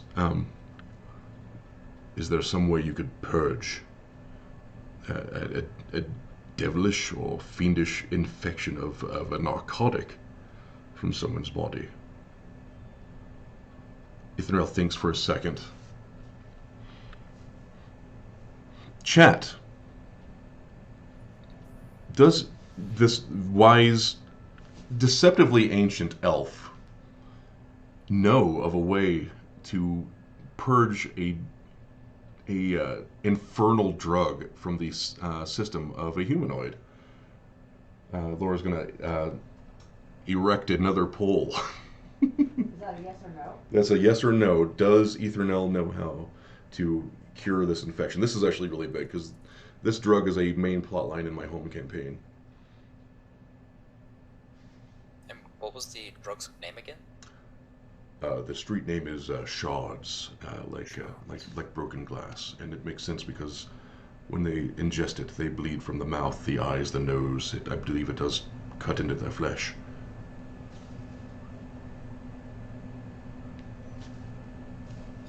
Well, I've never touched this stuff. Or inebriation. Just kind of side-eyes Croesus. Oh, it's terrible. It's terrible. You should never touch it. Nobody should ever go near anything like that at all. Quite. Ooh. We're vacillating between yes and no. Mainly towards yes.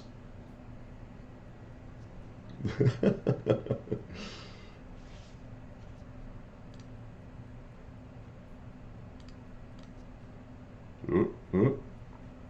All right, it's looking towards yes. Ithranel says, yes, I believe I might, but it's going to take a lot of time, I think. And Tyrann's looks worried by this because he knows well that Ithranel is a very powerful cleric of Airdrie Fania, if you're familiar with your elven lore. She's kind of a reckless and wild freedom spirit. Her patrons are birds and Aarakocra, Canadian geese. I can still hear the honking. So that's why she could control them so well. No, This was a sign. That's awesome. And so, with that, Tyrann and Ithranel kind of engage in discourse about this drug, and they look to you, team. And Tyrann says, "You've already done quite a lot, and you've been through so much. Might I enlist you to come with me to Bivesk? I've got little to compensate you with, but I do fear that this drug is going to be the death of this land." Do I feel that Ithranel would be impressed if I said yes? Yeah, I would think. Make a give me an insight check just for funsies, though. Yeah.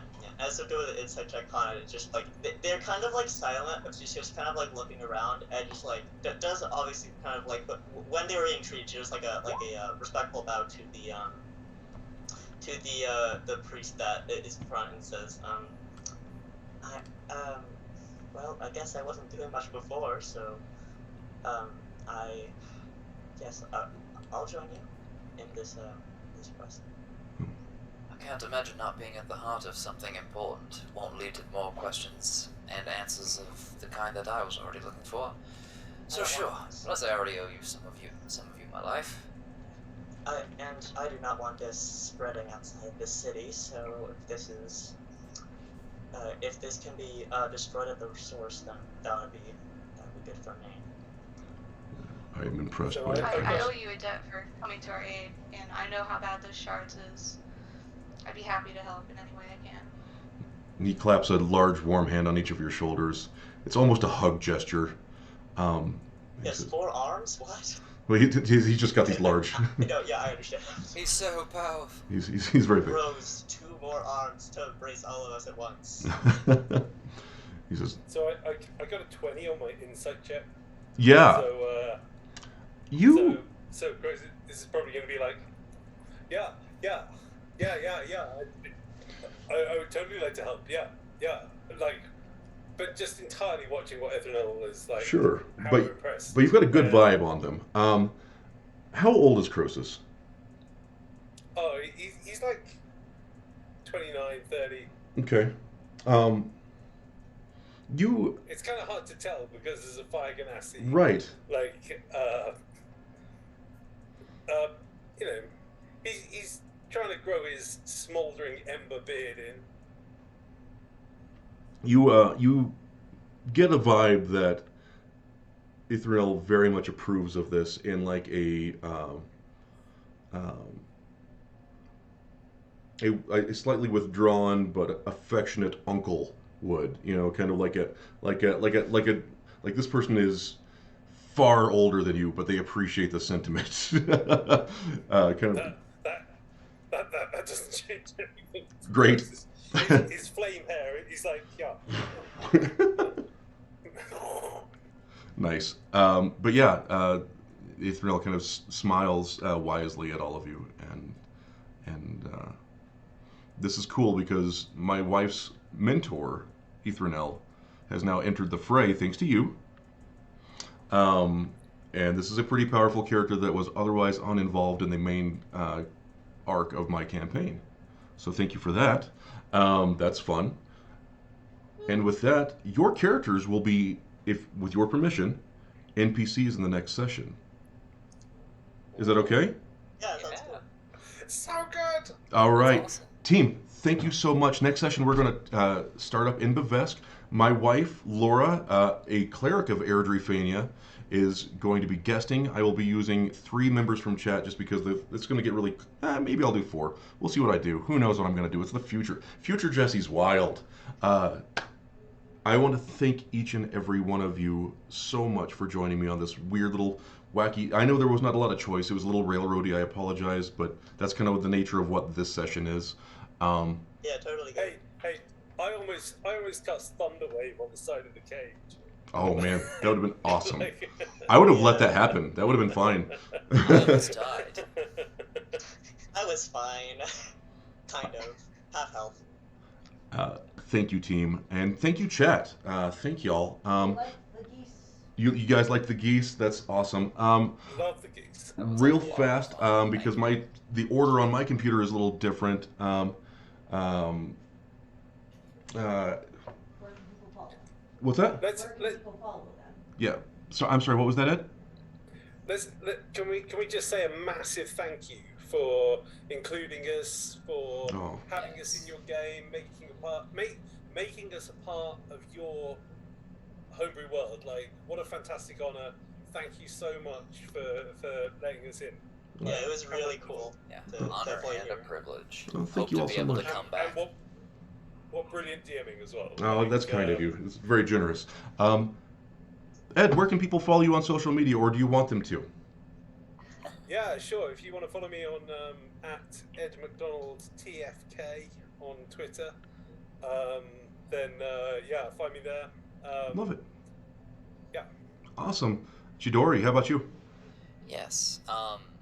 You can pretty much find me everywhere at my exact ad and chat. It's just Chidori-chan. But for anyone who might be looking to see similar, Mhm. imminent and future Pressus Gem art, make sure you go to that channel and look for my art channel, or art Twitter rather, at Chi, like it is here, CHII, Maguire. Love And, it. yeah, there's probably going to be some Precious art here really, really soon. I can't wait. I'll be checking it out. Thank you. And let's see here. Ren, how about you? I'm not. I basically same. Fried Ren is the username, basically, and a bunch of other stuff. I'm not super active, all sort of places, but maybe that'll change. I don't know. But yeah, thanks again for including me. I totally was not expecting to be like first stream and someone gives me a sub and for me to like come into the first thing. That was really cool. That's awesome. And you're Hannah Boo Boo at Hannah Boo Boo, is that correct? I think it was I changed it. I'm Oh shit. putting everything under the same name. It's at Decaf Villain, so spelled the same as it is. Oh, thanks for the sub, buddy. Just without the in front. At Decaf And Villain, okay. Again, yeah, at Decaf Villain. And again, just second time in, totally crazy, had a great time, great group every time. Also, we didn't pick a group name, so I don't know what we are. Are we like the geese herders or something? You are now. Every session, the different groups pick a different names. Like, Oh, that's great. the first session I was in, we're like the Aggies and Aggies ass kickers or something. I think it has to be the geese herders. I mean, You have to be careful with geese. I've heard they can break a man's arm or blow up a man's house.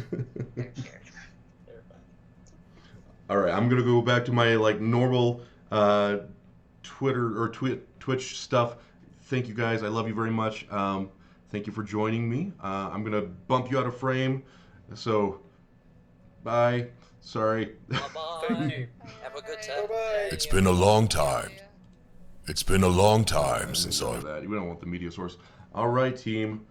We did it. We got through another session. Wow. I hope it was fun. Thank you for voting for the chaos.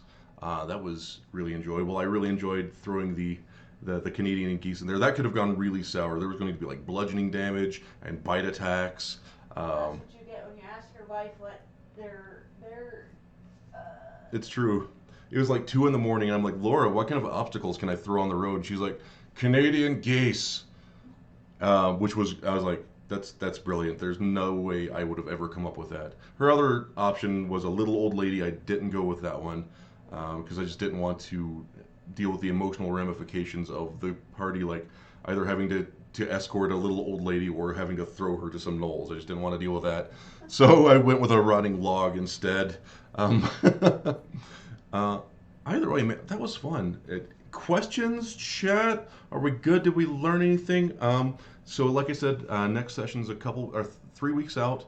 We're going to start in Bivesque as Tyron and his new teammates begin trying to get to the source of this strange drug that seems to be killing people in very gruesome ways.